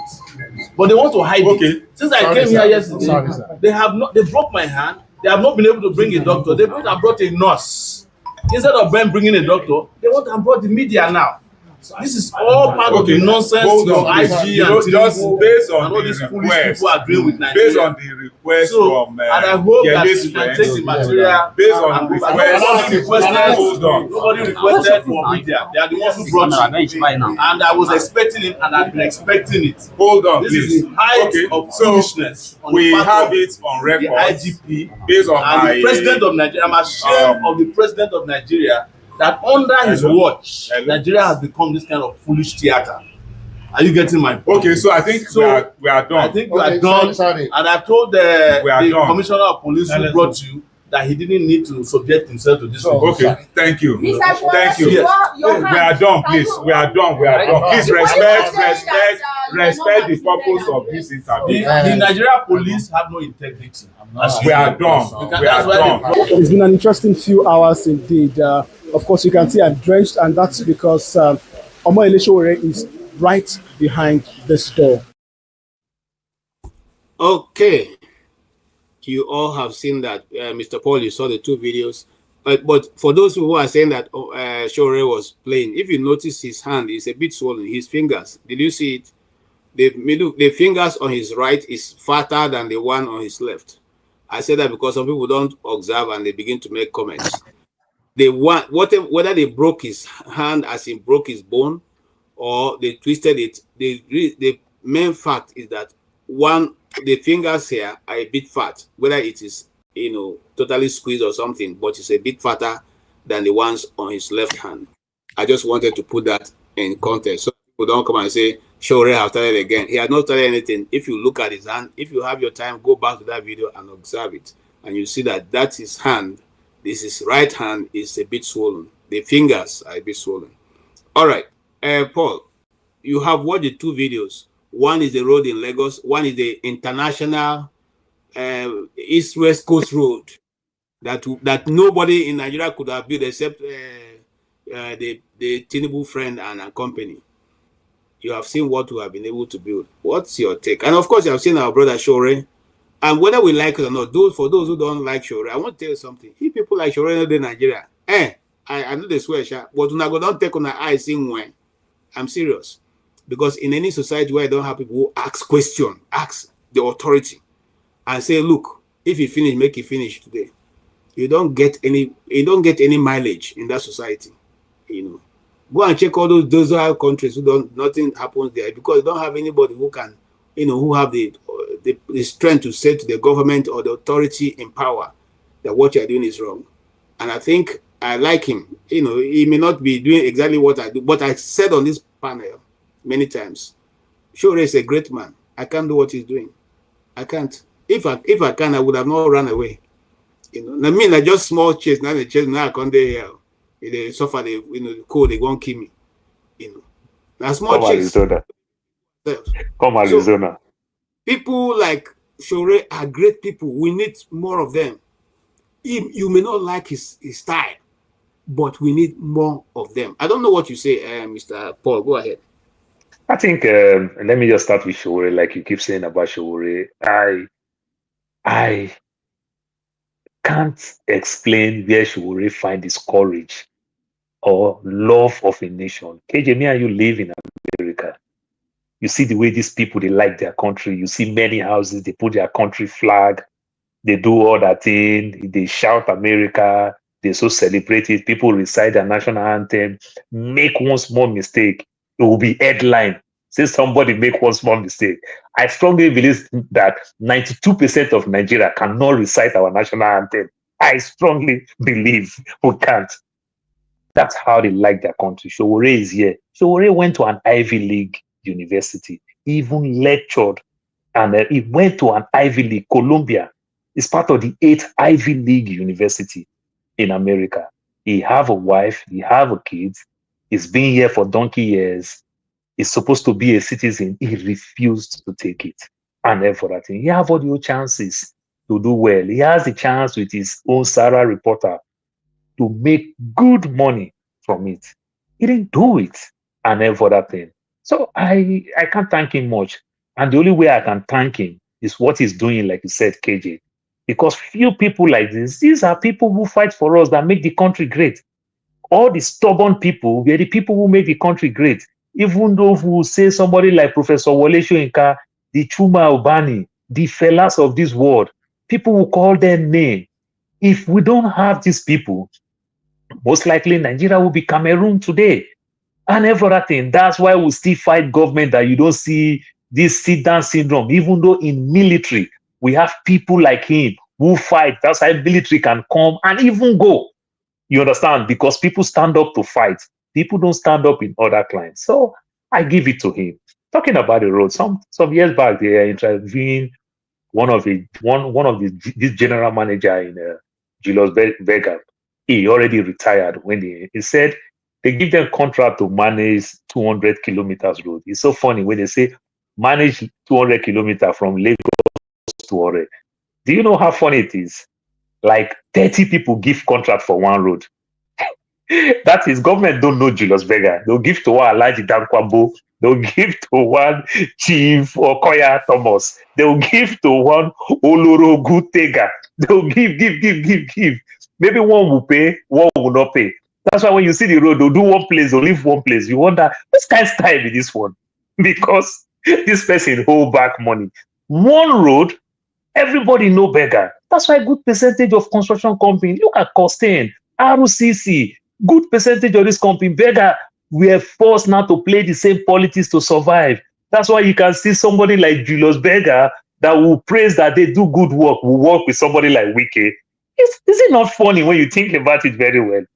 You understand? The meaning they say, the age where I did now, my mama don't carry me for back now. Go find man. That's my age. Now be saying now that's my 1 year picking they put for bag, they lick in mama ice cream. They'll also buy an ice cream making the leak for a stroller. You understand? At my age. So these are the things. You understand? One road, they give it to 30 people. One stretch of road, they'll give. These are the things. Then when they give this man, the man will give it to another person. Then the other person will give. Growing up, when you see local government, do you know why our local government were very, very big? If you could remember. You see local government, you see audio caterpillar, audio construction tools that they use in fixing roads in the local government. But go look at our local government now. It has become car park. KJ no want me to thief the tire for a car, the side mirror for a car. He will go park his car in local government. They take Okada, go house. In the morning, take Okada to local government, go carry. Local government is generating revenue as car park. No tools, no nothing. State governors hijack the local government. Local government can't fix their streets. You understand? The state governor can't do it. The federal government can't do it. They don't know the construction company. They give it to Alaji, to chief, to this, to that. We can never, ever raise a nation like this. Never. The only luck that we have a little bit, if I would deviate a little bit. KJ, me and you live in America. All our big airports are owned by local governments. JFK, Phoenix, many of all these airports, local government, not the state self, local government. If you were to be our country, my brother, this one would talk one, where you dey buy your Starbucks for airport, Starbucks will fall for person head. That's my take. Okay, thank you so much. Thank you. Yes, Mr. James, what's your own take? Yeah, I will only speak on the road situation. As for sure, I will cede my time to Mr. Ovie when it is time. It is turn to be on air and use my time. Now, in the case of the roads, there is what we call, when I was in Nigeria those days, they call it standards, Nigeria Standards Organization. Whatever the government is doing, there are standards they need to comply with. And when I went to Israel to work, I also saw the Israeli Standards Organization because I worked with an engineering firm while I was in Israel. So what we were doing, they make sure it conforms with the Israeli Standards Organization's regulations. Now, when you look at roads all over Nigeria, when they finish tying the roads, the thickness of the tar, when I say thickness, the thickness of the tar is just about 5 millimeters, or at most 10 millimeters thick. Whereas in Israel, when they tar their roads, the tar is about 1 foot.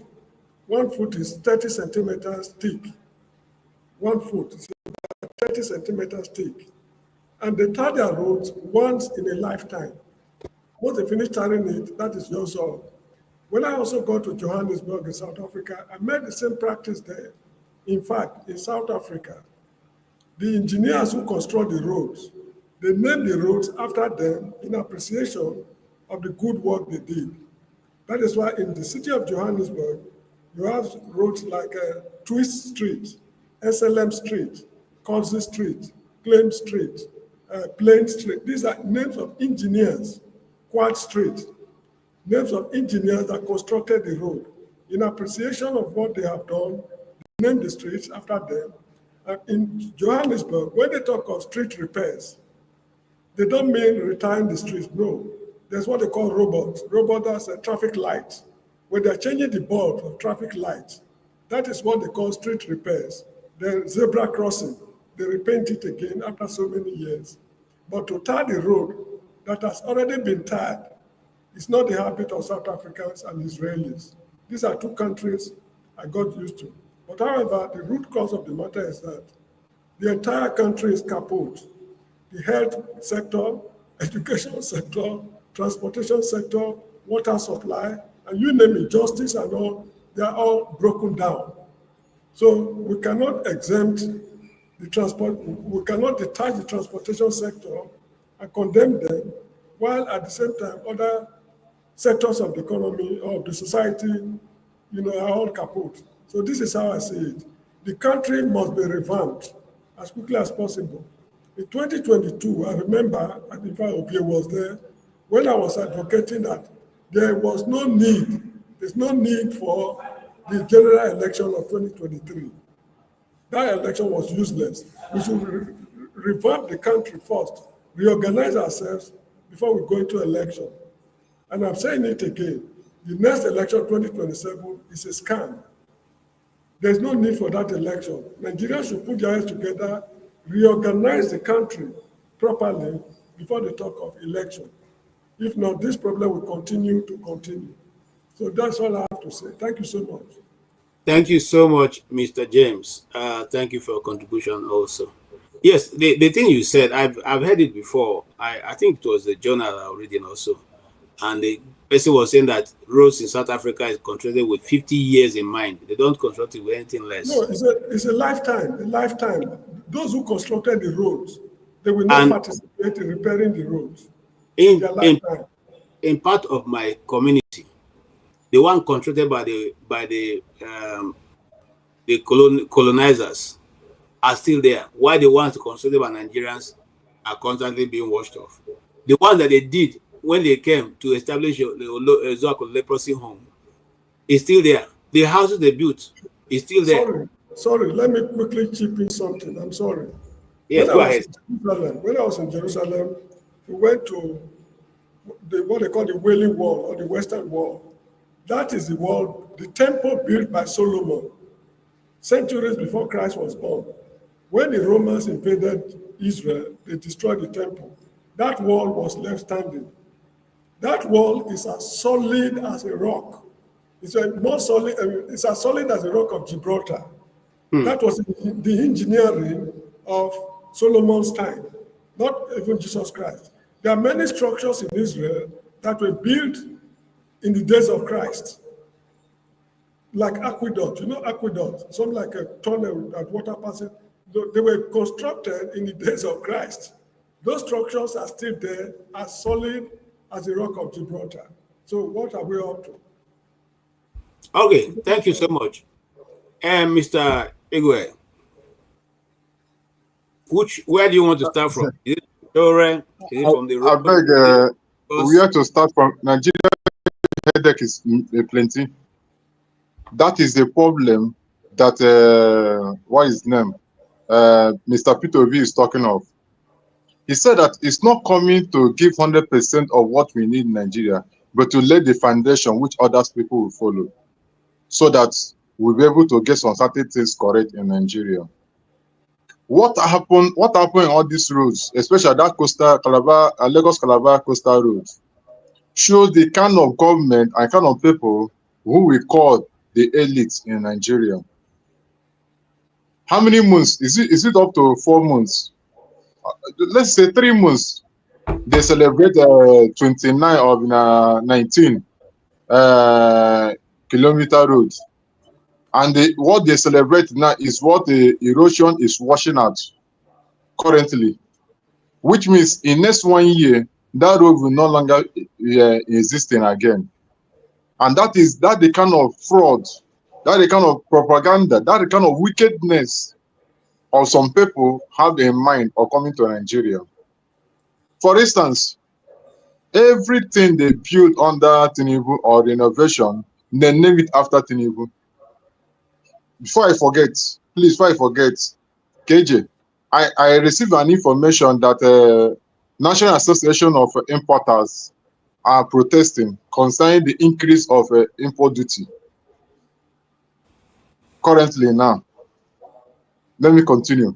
So if you watch all these things that is happening in Nigeria, you find out that if you continue the way we are seeing it in Nigeria, I don't think at 2031, there will be a country called Nigeria, because a lot of things has gone wrong. Now look at that coastal road. They said that the Tinubu government said that they're using to campaign right now. And Tinubu had done a lot of things. Even Ovie and many other 1 month ago said that yes, now in support of building that coastal road, that that the area where he belongs to benefit from it, that is support of it and all the rest of them. But when he said it, I say yes, he tried. But I'm just looking at the erosion and what happened to that road. Somebody may be driving on that road before you know the road divided into two, they fall into river. That's what I'm seeing in that road. If you watch that video clearly, if you watch that video clearly, under the road, you find that the under of it have finished. No longer sand under it. That is kind of corruption that has swallowed Nigeria. Now coming to Shore, yesterday I was watching a old video of him when he was protesting, when he was still in university. He was protesting so strongly. Till today, I don't believe that somebody like Shore under Tinubu government have to come out and protest again. I don't expect it up to now. Now look at the kind of life the guy is giving to Nigeria. He risking life, he giving life for Nigeria to survive. What did he do? What the IGP of police did yesterday is to silence him, not to talk more concerning all these retired policemen that owed him pension. So he want to silence him, so he will not talk again. But you know, Shurena, his life, he already put his life in transformer, and transformer refused to electrocute him. So nothing shake him again. Even when they bring press, based on the video he showed, He keep on saying his own mind and nothing will happen. Even he say shame to Tinubu government. That is kind of person we need in Nigeria. Somebody who will stand up and saying his own mind and believe nothing will happen. If people like Shore is not existing in Nigeria, let me tell you the truth, KJ. Even if you are village people, I don't think that the fact it will look like a desert. They pocket everything in their pocket and keep quiet.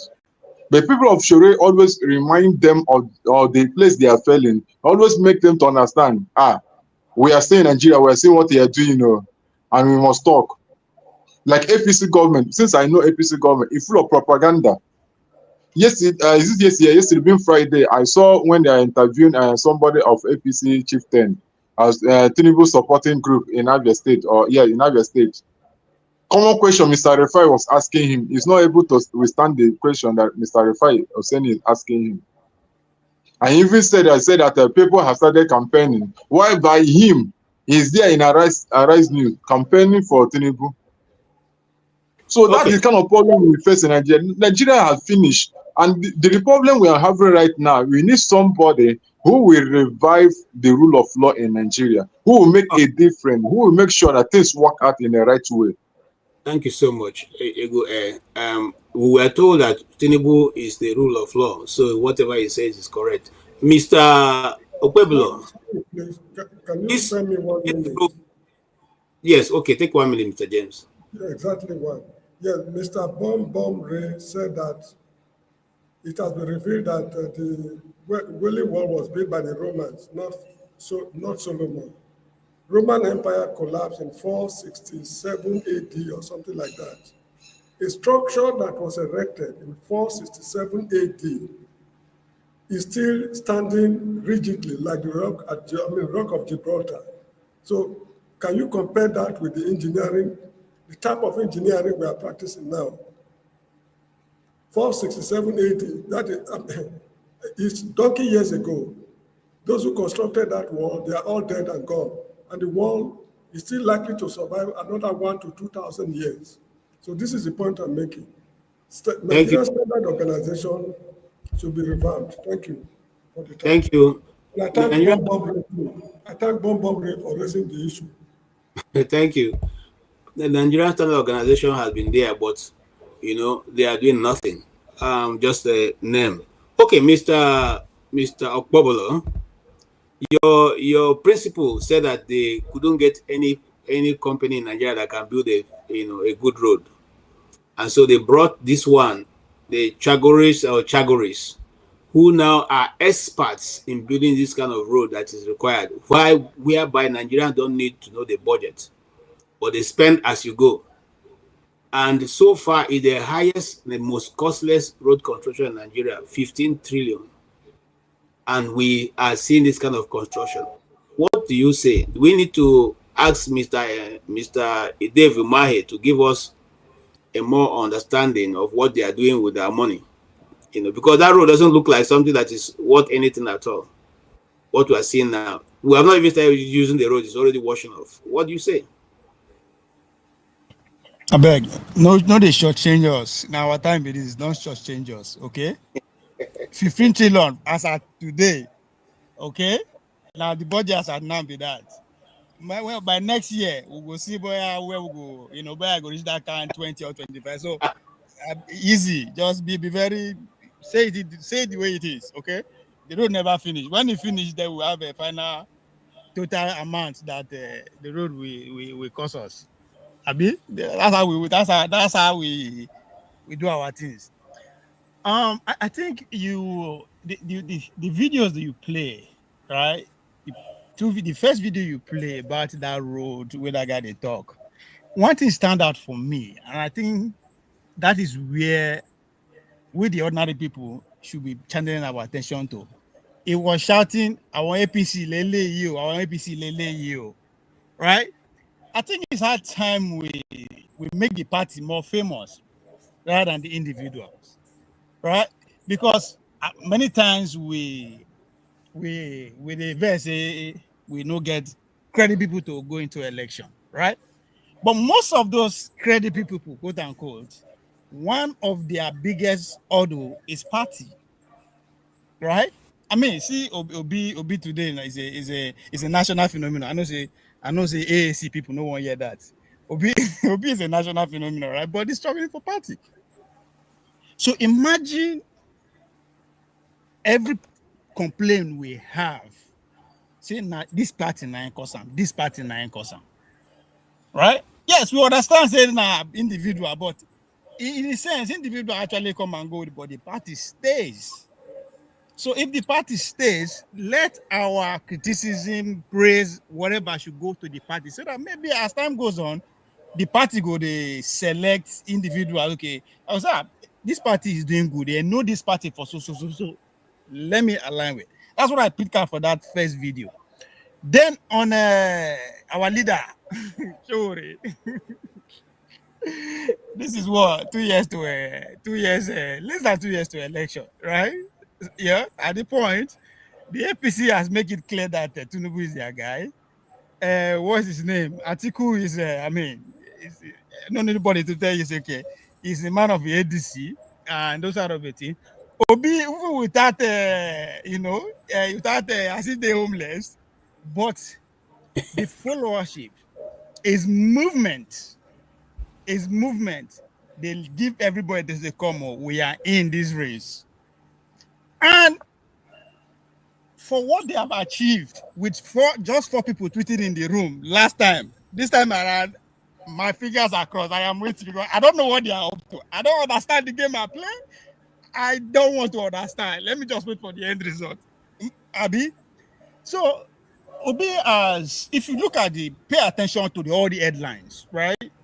Obi, the 90 Obi is a national phenomenon. Anytime, and I don't think they even need to push that narrative too hard. Anytime, even Obi cough, media cannot ignore it, no matter how they won't try, right? So he does the level where the people like Bola Tinubu did before he become president. People don't pay attention. Before Bola Tinubu begin campaign, he doesn't come out and speak. He could just spend whatever he wants, put it Are you on not leaving? Are you not leaving this road matter out? Because the road matter, is it about Obi? Is it Obi that made them not to be able to do the road properly? That's what I'm asking you. What is the way we can deal with the road? The road that's already not finished and rate is already breaking. And it's supposed to be being constructed by the best expert in Nigeria. That's what David Umahi told us. That the man who they got for the job was because he's the best anywhere in the world. It's better than Julius Berger. Any other company that ever existed don't have the technical know-how to build this kind of road. Okay,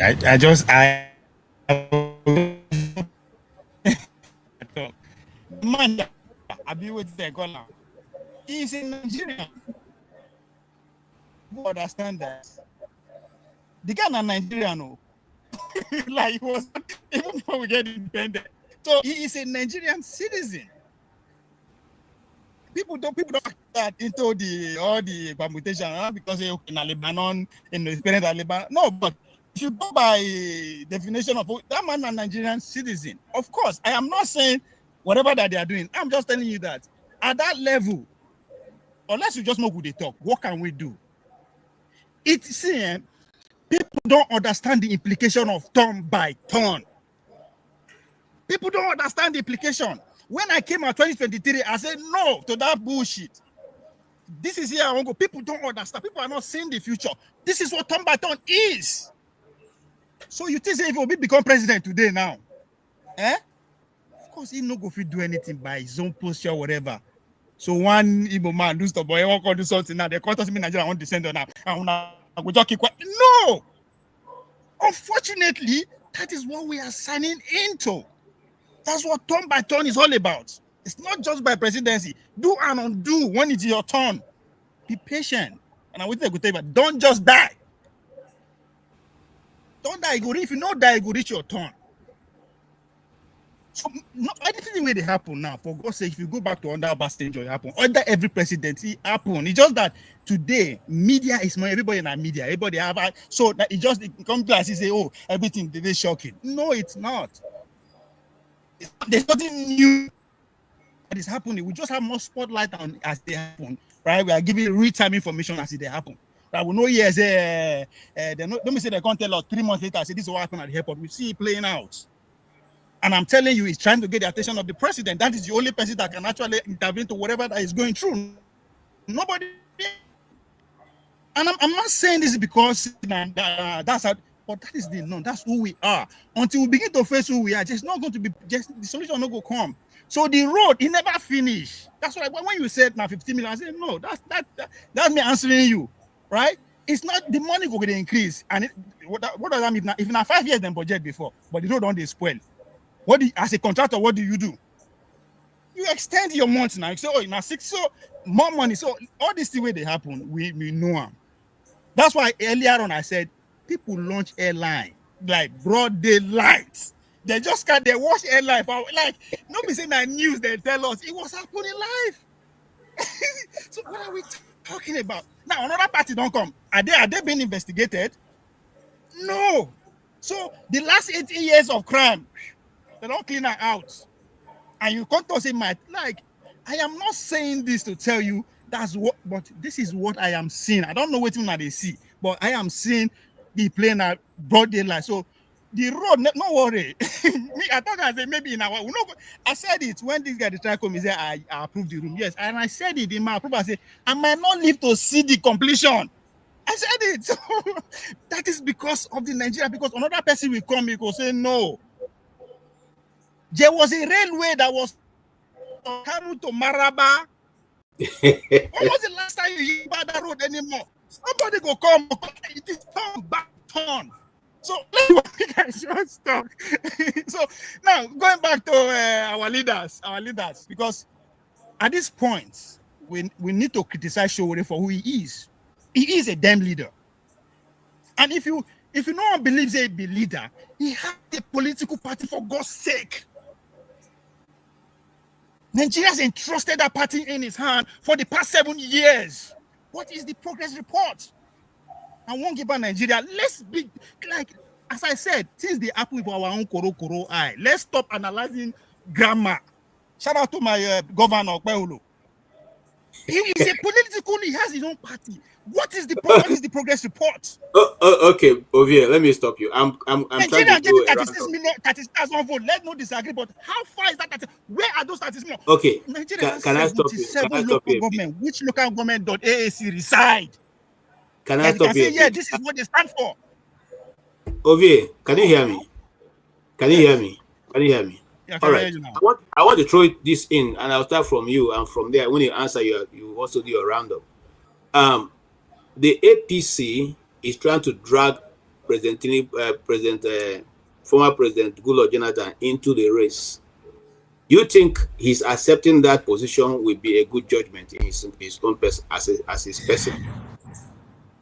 I think I will question anybody that actually take that as a serious thing. I question anybody. Like the man will come out. Are you saying? Hold on. Are you saying that the speculations that the media have been carrying and all the people meeting him are not real?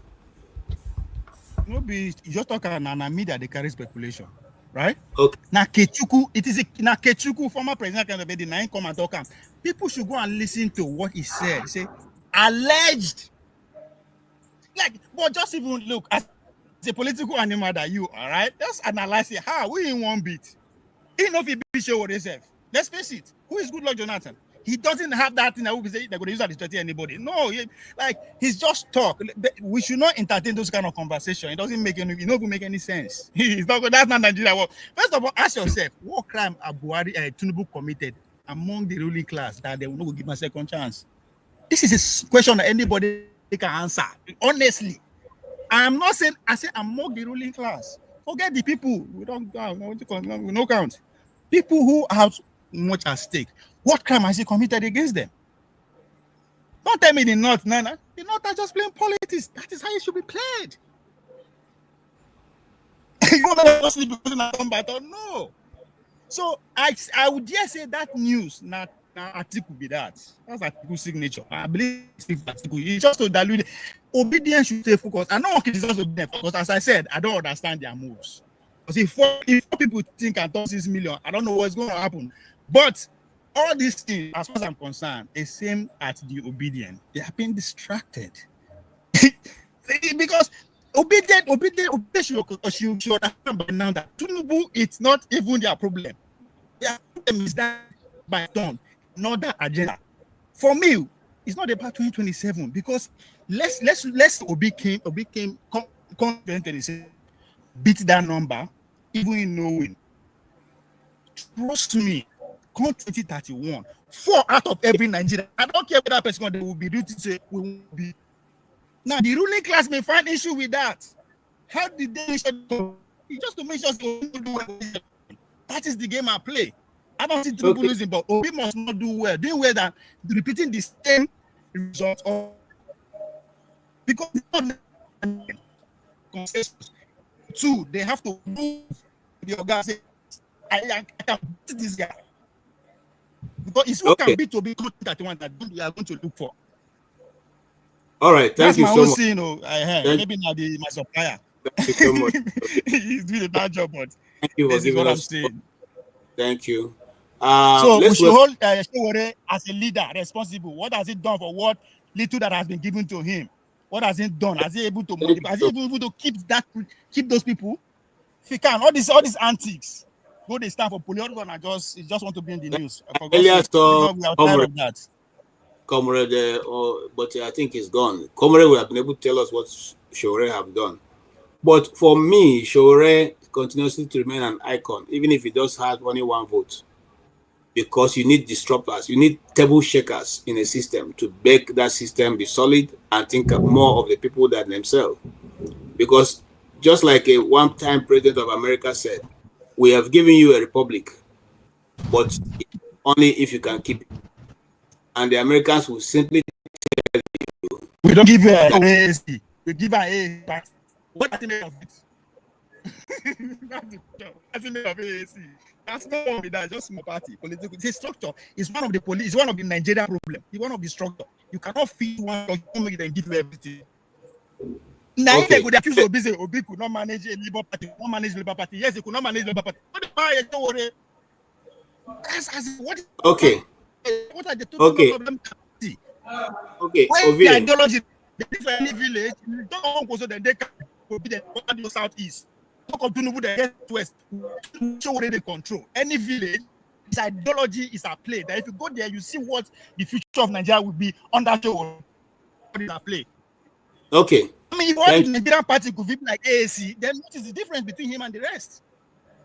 All right. Thank you so much. And Quinty, I used to like your comment, but this one, I'm just a journalist asking the pertinent questions. And I'm not on his side. Where I'm asking about Showore doesn't mean that I should go and join him. Why didn't you tell me to go and join Obi since I also been asking the same question and attacking him also? I'm just here to raise up the questions so that people can talk about it. All right, having said that, we are coming to a fresh man with a fresh idea who just joined us, and I like his sparkling white shirt. Sir, what do you say? You've listened to us so far. You must have a very grounded opinion of all we have discussed. Mr. Femi, you're welcome. Thank you. I don't know where you want me to attack from. Anywhere you want from, it's okay. I was more on the. I don't want to disrupt the flow, so I don't want to go against what you. Okay, we are talking about the East-West Coast Road, the road in Lagos, and the event of Showore, whose hand was broken, detained by the police, but now have been released. So in that video, Showore was telling them right to their face that the Nigerian police don't have even one kobo credibility. I know one kobo can't buy anything in Nigeria. And he told them that they broke his hand and they are still going to call the press to try to whitewash him or whitewash their action. And so Showore took over the press conference and made them to not be able to execute what they wanted to execute. And I like that part of him. He took over the conference so that the police couldn't even issue out whatever propaganda they were trying to arrange. And that's what we're discussing. So what do you say? The road that is bad or built in Lagos State has been washed off by rain. And so a concerned citizen went ahead saying, look, this is the work of APC. The road has been totally washed off after, is it 7 weeks or 7 weeks of its construction or thereabout. So that is the situation of Nigeria. Yeah. So, with that road, recall that in the beginning, this was something that caused a lot of controversy. Even when you take it from the angle of even the way it was financed and the people involved, and that's not necessary to say that this only happens in Nigeria, but we know where we're at, especially when it comes to the issue of debt and priorities. After all, there's maybe not as much in Abuja, but even all around, there's roads that have gone. Again, not necessarily saying that one is blaming Tinubu directly, but there are other roads, other priority roads that continue to linger and languish and have gone totally bad, and some of which were paid for. We don't even know where the contractors are or the people that get the kickbacks. So now creating a white, what might likely turn out to be a white elephant project in the long term, it doesn't make sense. And then when you now juxtapose that with the fact that, remember, Devumahi, okay, fine, we'll give him credence for the fact that he's an engineer, he's who he say he is in a way. But remember when they came up with this idea of using a different form of, not necessarily technology, a different way of constructing the road so that they will last longer, the way it happens in many parts of the world. I do not necessarily think that's what you see going on. Otherwise, we would not be here talking about something that's barely seen a light of day. But like a lot of things, white elephant in Nigeria, you necessarily know where it's going to end up, and probably in a couple of years' time, I hope it's not going to be the case. Because on one hand, you want to hope that they actually see this through, but when you look at the history of how things go in Nigeria, it's difficult to find any credence to the fact that anything is going to come out of it. I hope I'm wrong. So I don't even. It's something that's been overbeaten, and what's the point? Now, with respect to Showore, I saw different videos, and just to your point, I'd like to align to a lot of what you said, that it's always a good thing when you have someone that would serve as some kind of check, if you will. Hate him or love him or loathe him, Showore is brave, and I know some people would say somehow he's probably like a mole, this and that, because I've heard all kind of arguments, even from people that in some cases, some people that are not that are kind of like in between, not necessarily in support of him or the government of the day. Now, when you speaking specifically to this particular arrest, I don't know when the Nigerian government will become smarter at being able to to phrase events and occurrences that happen during their regimes, because I consider most civilian administrations since 1998 as regimes, and not just in terms of even being militaristic now. The reason why I say so is that look at all these seeming nepotism that seems to be going on. I put a caveat here. Despite the fact that I'm Yoruba, right? I do not align to this. It cannot be criticized. It's one of the problems we have as maybe black people, if you will, and Nigerians. And it's not necessarily limited to one ethnic group. I say this because I see the dangers of what has happened in the past showing up in several aspects of our lives, including the military appointments, in the police, the custom, and what have you. And you know what I'm talking. You know exactly where I'm coming from.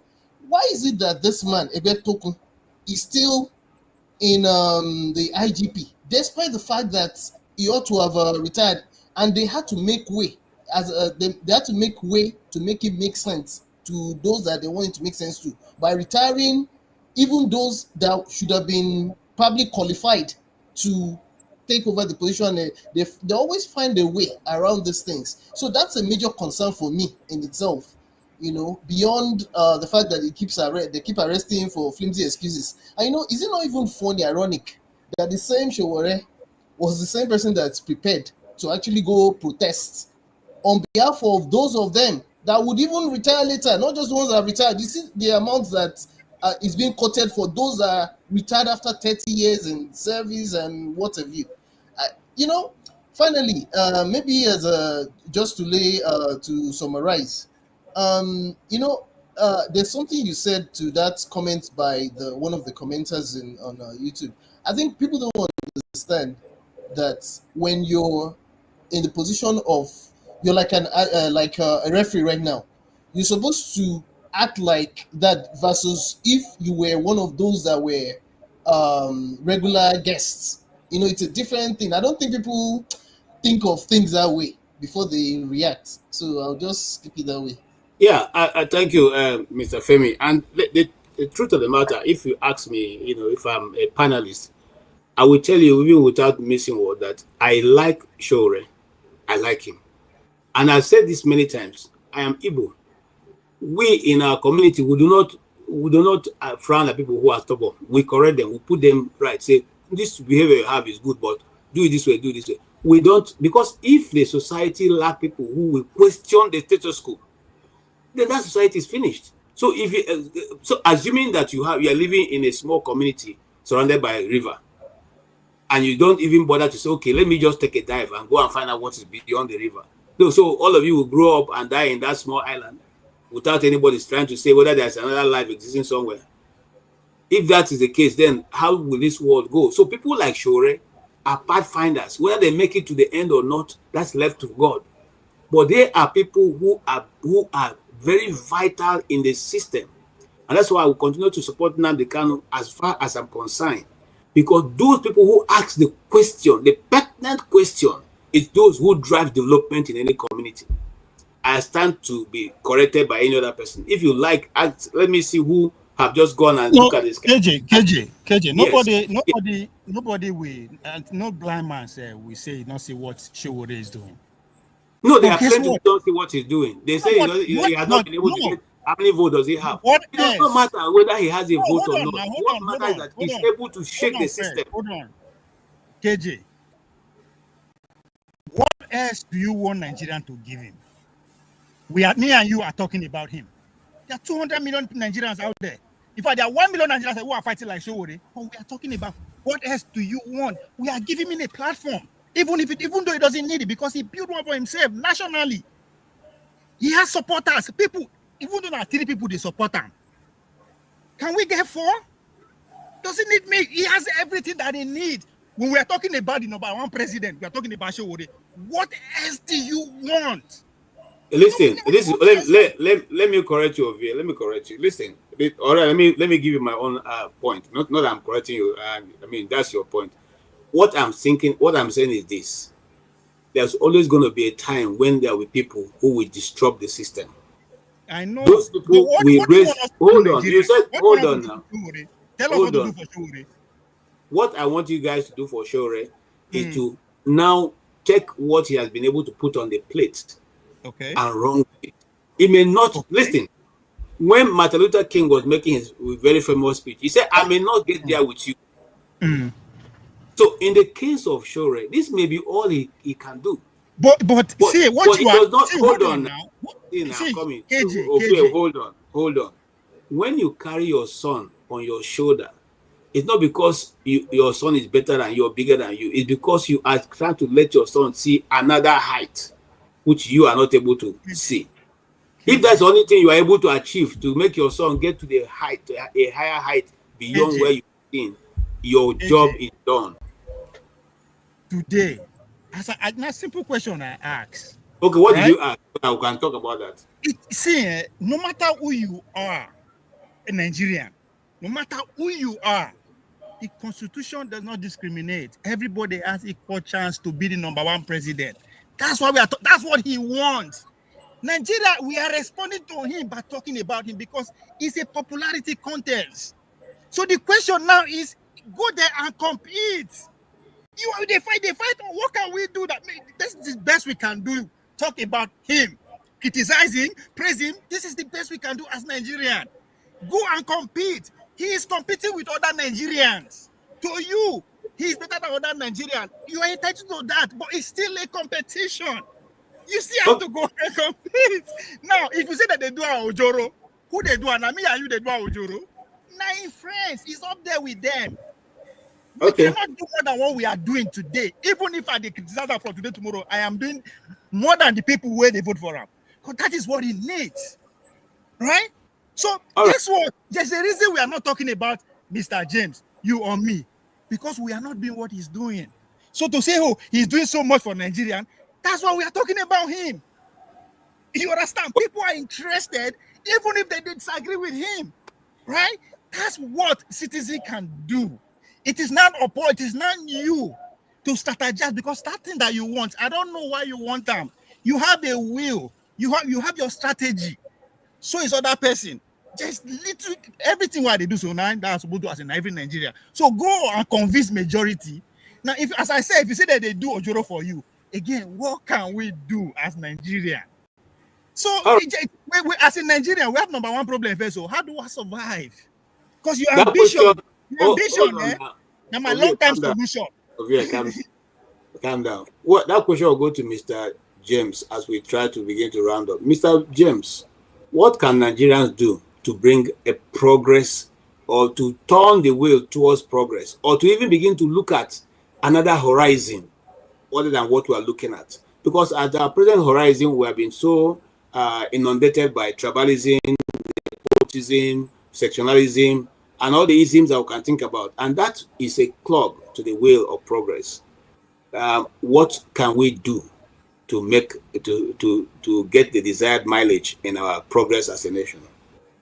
Yeah, the question, I think, has only one word: a revolution. Revolution is the only way. When we talk of revolution, people are always very scared that it's going to be bloodshed, it will be this or that.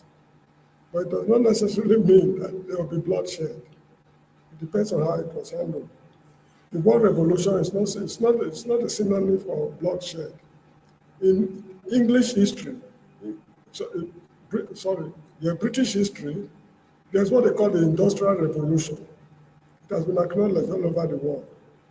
They did not spill any blood to change their system radically from manual labor to industrial productions. So all we need in Nigeria is a revolution. And this issue of, what's his name? Mr. Goodluck, is it Jonathan Goodluck, becoming a presidential candidate again, to me is exercise in futility for this reason. He was a vice president at the time. The position of vice president is just a heartbeat from the presidency. If he is not part of the ruling class, he would not have got that chance to become vice president of the republic. By accident, he became president. What legacy has he left for the country to inherit? Is it the school system, the water supply, the health sector, electricity? The man accomplished absolutely nothing but grammar from the beginning to the end. It's an integral part of the ruling class that ruined the future of Nigeria. Now Nigerians are going back to him again to come back to do what? And another quick issue is that he has been sworn in as president twice. Am I wrong? Yes, he has been sworn in twice. If the Constitution bars them from contesting, so I mean, the term limit is 2 terms. So if he has been sworn in twice, what is he coming back to do again? If they allow him to come, if they justify his coming back, it's going to be like the case of Atiku, who was born in Cameroon and is now contesting presidency in Nigeria because the courts allowed him to do that. If they allow this man to do what he wants to do now, if the information is true, in future, people will use it for a 10-term bid. So as far as I'm concerned, it's part and parcel of those who destroyed the country. To hell with the whole of them. We need nothing short of a revolution. But when I say revolution, I don't mean bloodshed. It's possible to launch a revolution without a bloodshed. The way Awolowo revolutionized education in Western Nigeria and Midwest, it was a revolution, because the outcome of the revolution is still there for everybody to see. So a revolution does not necessarily mean bloodshed.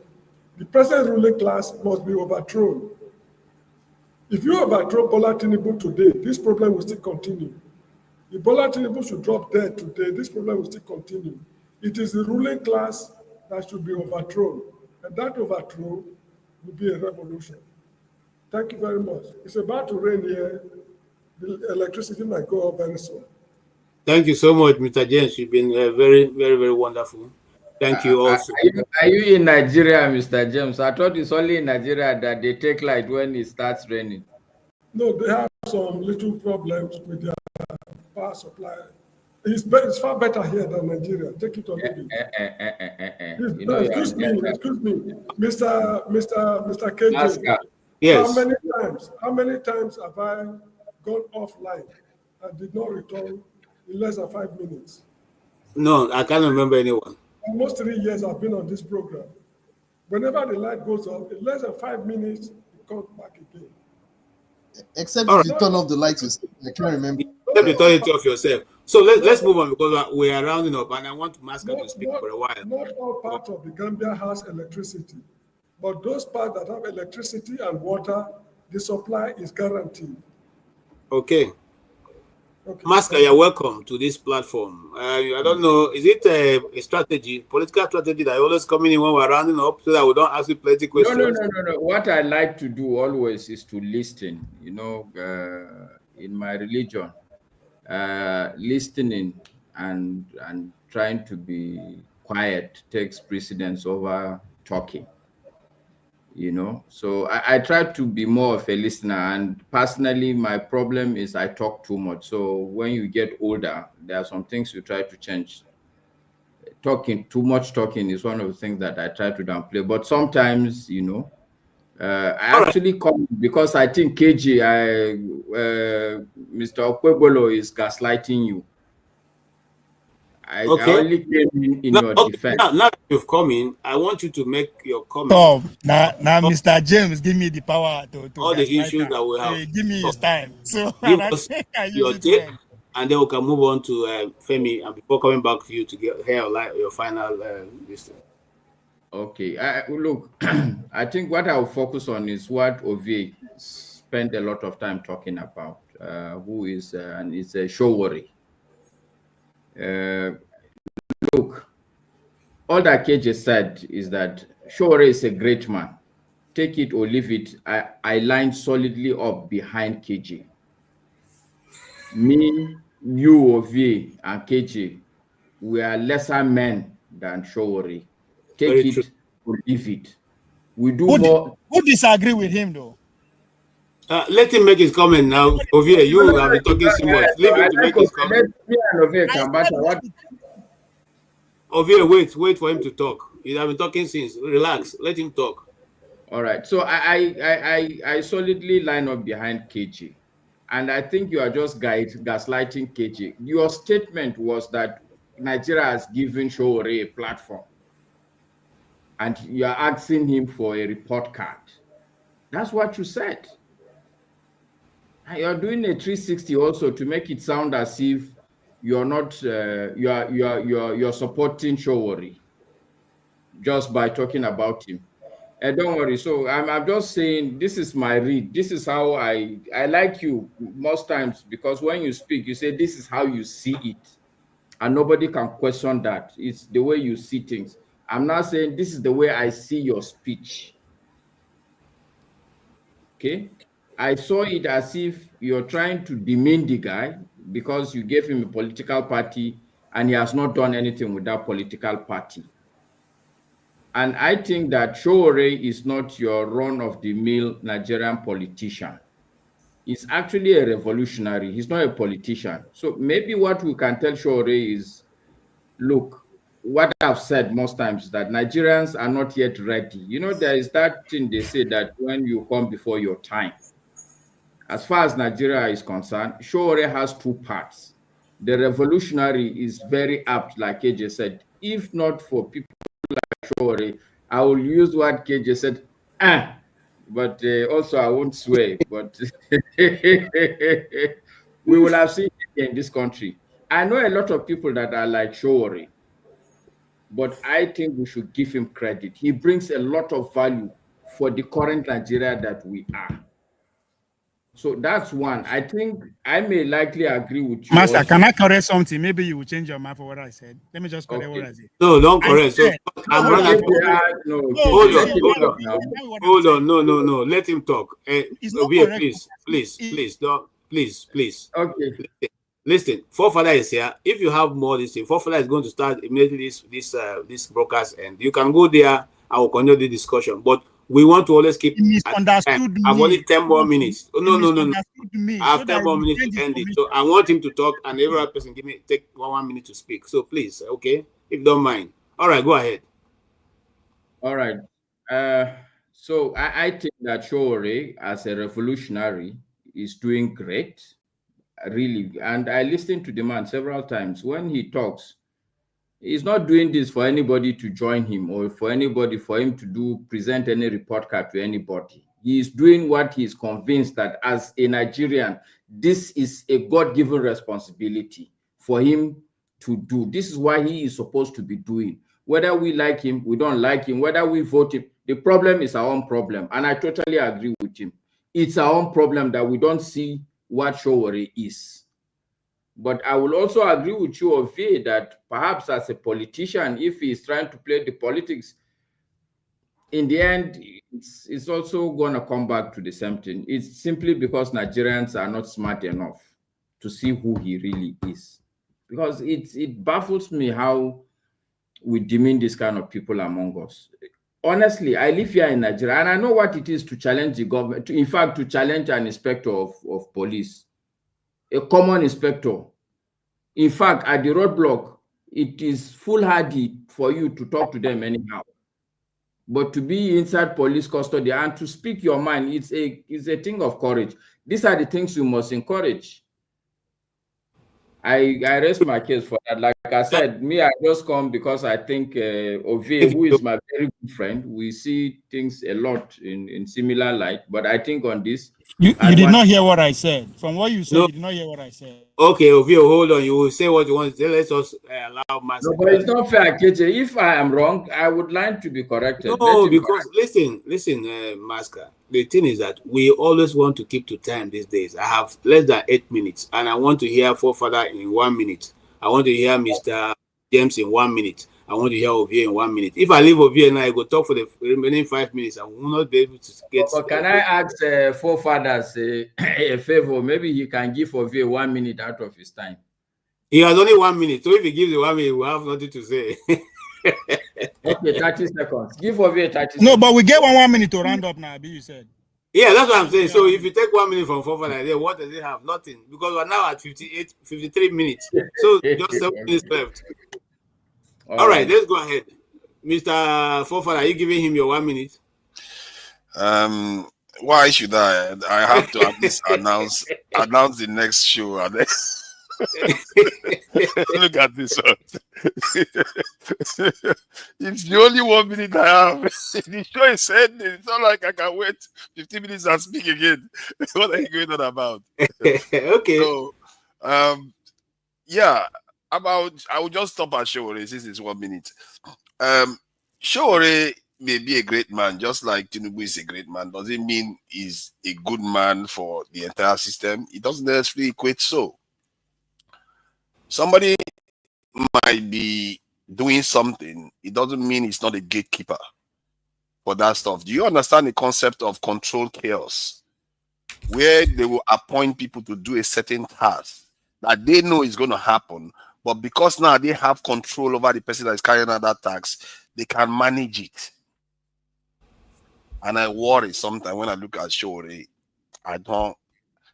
His kind is welcome. People that speak up is good, but it doesn't mean he himself is there to actually take that forward, because he doesn't seem to be making any move. He just stands there like what they call a true gatekeeper. He doesn't move the goalpost for whatever reason. I don't know.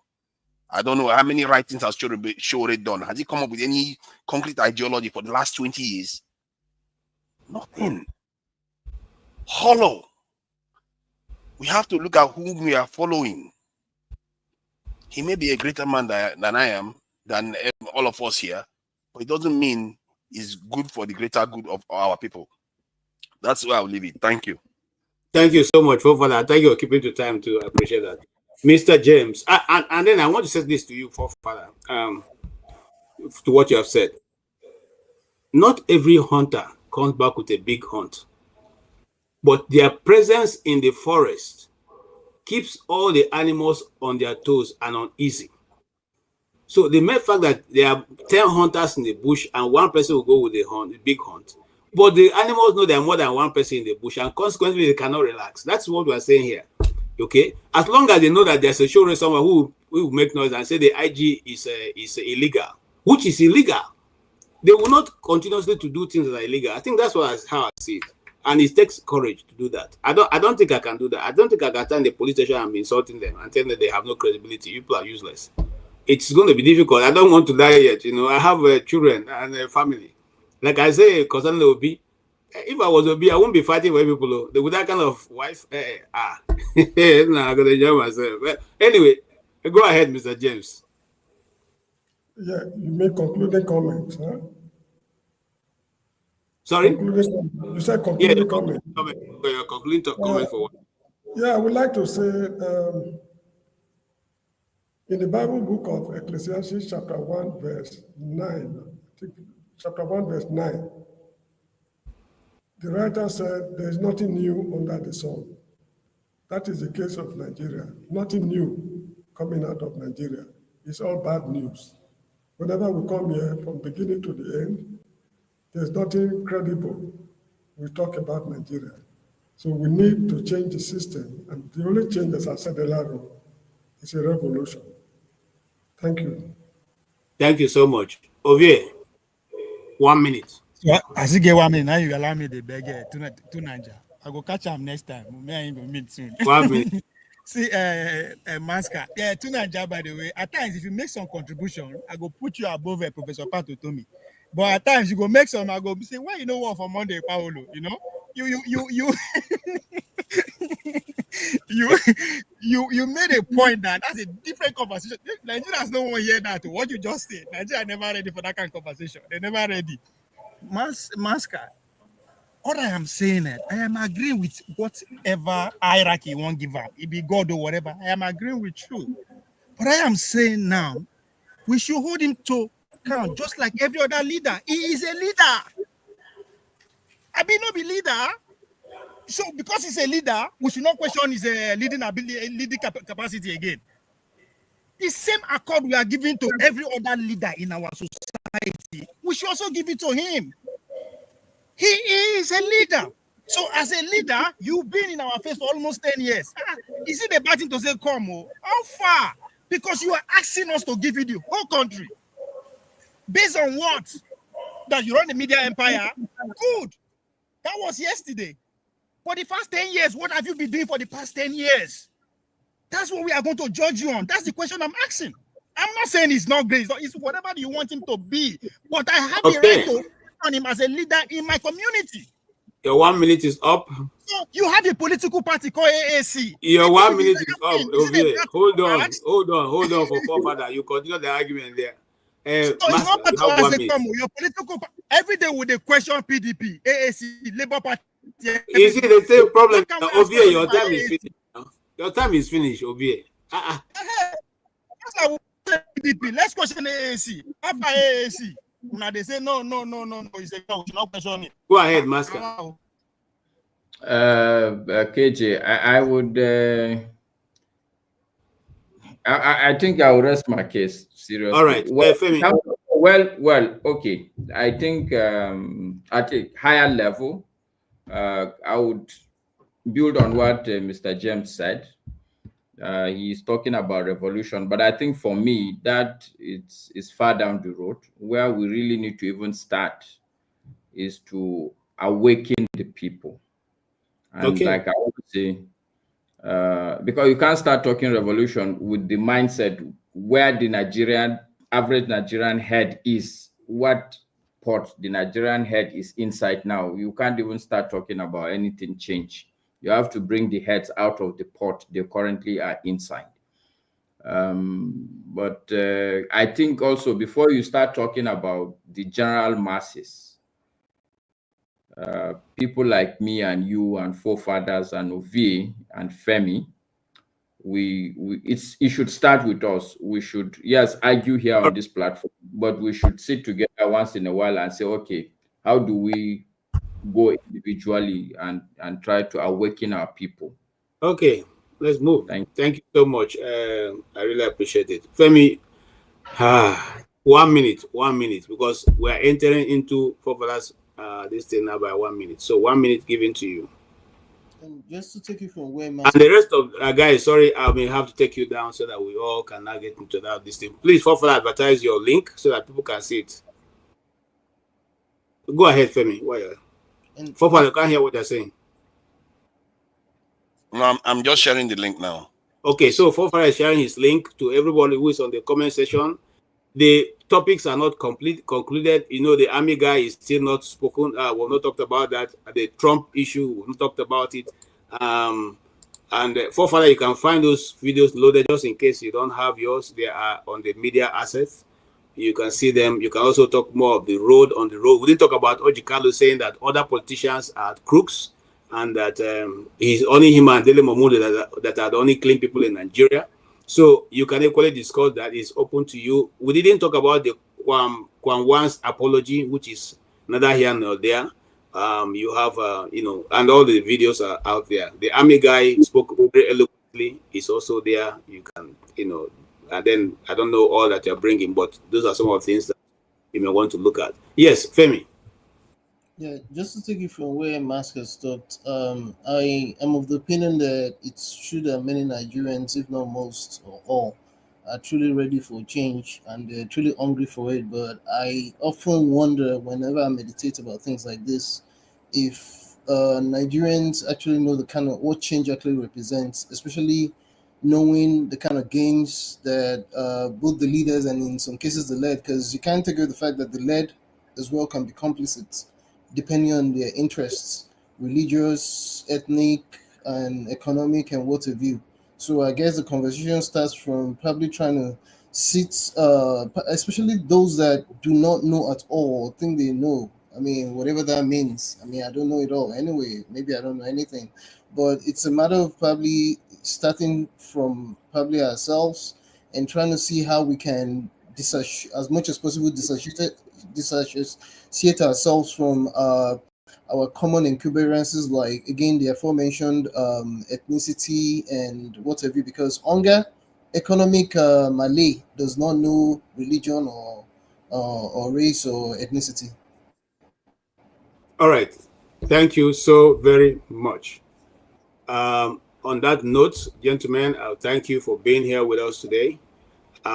Please do not go away. Just go to the next link. You can see it on that, and join with Forefather, who is coming with a more elaborate explanation and a discussion on all the issues that were raised so far. Mr. James, I really thank you for your patience, you know, and knowing that you are where you are right now, of the challenges that is there, both the light and the rain that's about to fall, and you're still there with us. Thank you so much for being here. If you can, please join Forefather also. Make a good impact with what you be presenting. Okay, having said that, there comes Mr. Ovie. Ovie, we thank you for being here. Your perspective always awesome, and you know, we couldn't do the boost bars, but you tried to push us. So we are being gentlemen. Like, I want to be like Mask. I want to grow up. So no matter how you push me, I just be looking at you. So, Master took me unaware. I don't expect you to show guy. Listen, I show I get a weapon. I'm not going to allow you to push me. I will just be like Mask. I'm looking at. Thank you so much for being here. I really appreciate your time, because what is important in life is time and treasure. Your time is very important. Your treasure is also important, and both you give us here, because you are paying for your data and you are paying for your presence. We really appreciate it. Thank you so much. On behalf of Dr. Damages, I say thank you. Thank you to Masker also. Always finding time. People have said that you are more intelligent than the rest of us. We appreciate it. Please don't fail to keep coming, so we can learn from your wealth of experience and your calmness above all things. We appreciate you, Master. And that goes to every one member of people on the panel. We appreciate you, whether you welcome our views today or not. whether you think that we are making sense or not, whatever you think that it is that we are doing, the ones you agree with, the ones you do not agree with, we appreciate all of that. And we say thank you for joining us. Again, I say sharing your time and your treasure with us is not an easy feat. We appreciate and indeed, thank you for that. We will continue with Forefather, who is also going to bring a very, very resounding and very thought-provoking topics for us to all discuss. Forefather is starting right away, so if you can find the link on the comment section, and it will run for about 3 hours. So if you get in now, we all can have a good discussion. Myself, I'll try and drink Gary and Granite, and then I'll join the discussion. But for now, I want to say thank you. It was a good discussion. At least today, we all were able to trash and say exactly how we feel in our mind. I don't want to leave you, with nothing, but I'll leave you with my uncle. My uncle is a very great man, He always, before he takes the beer, he said, let the beer see the sky. So let him now also give us this news while we close with it. 1,911,844,833 naira and 46. I'll take that again. 1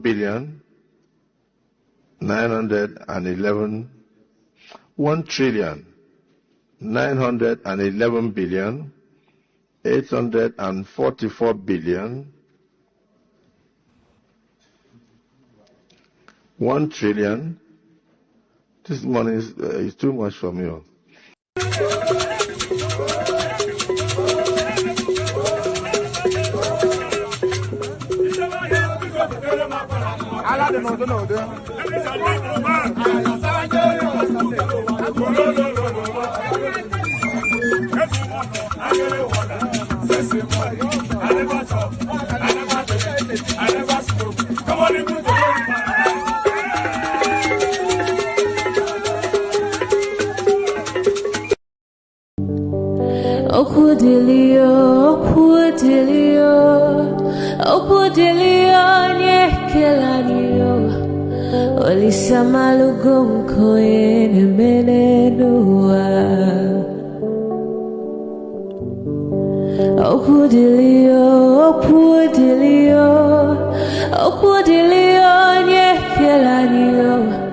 Chukuna malugo yo biadi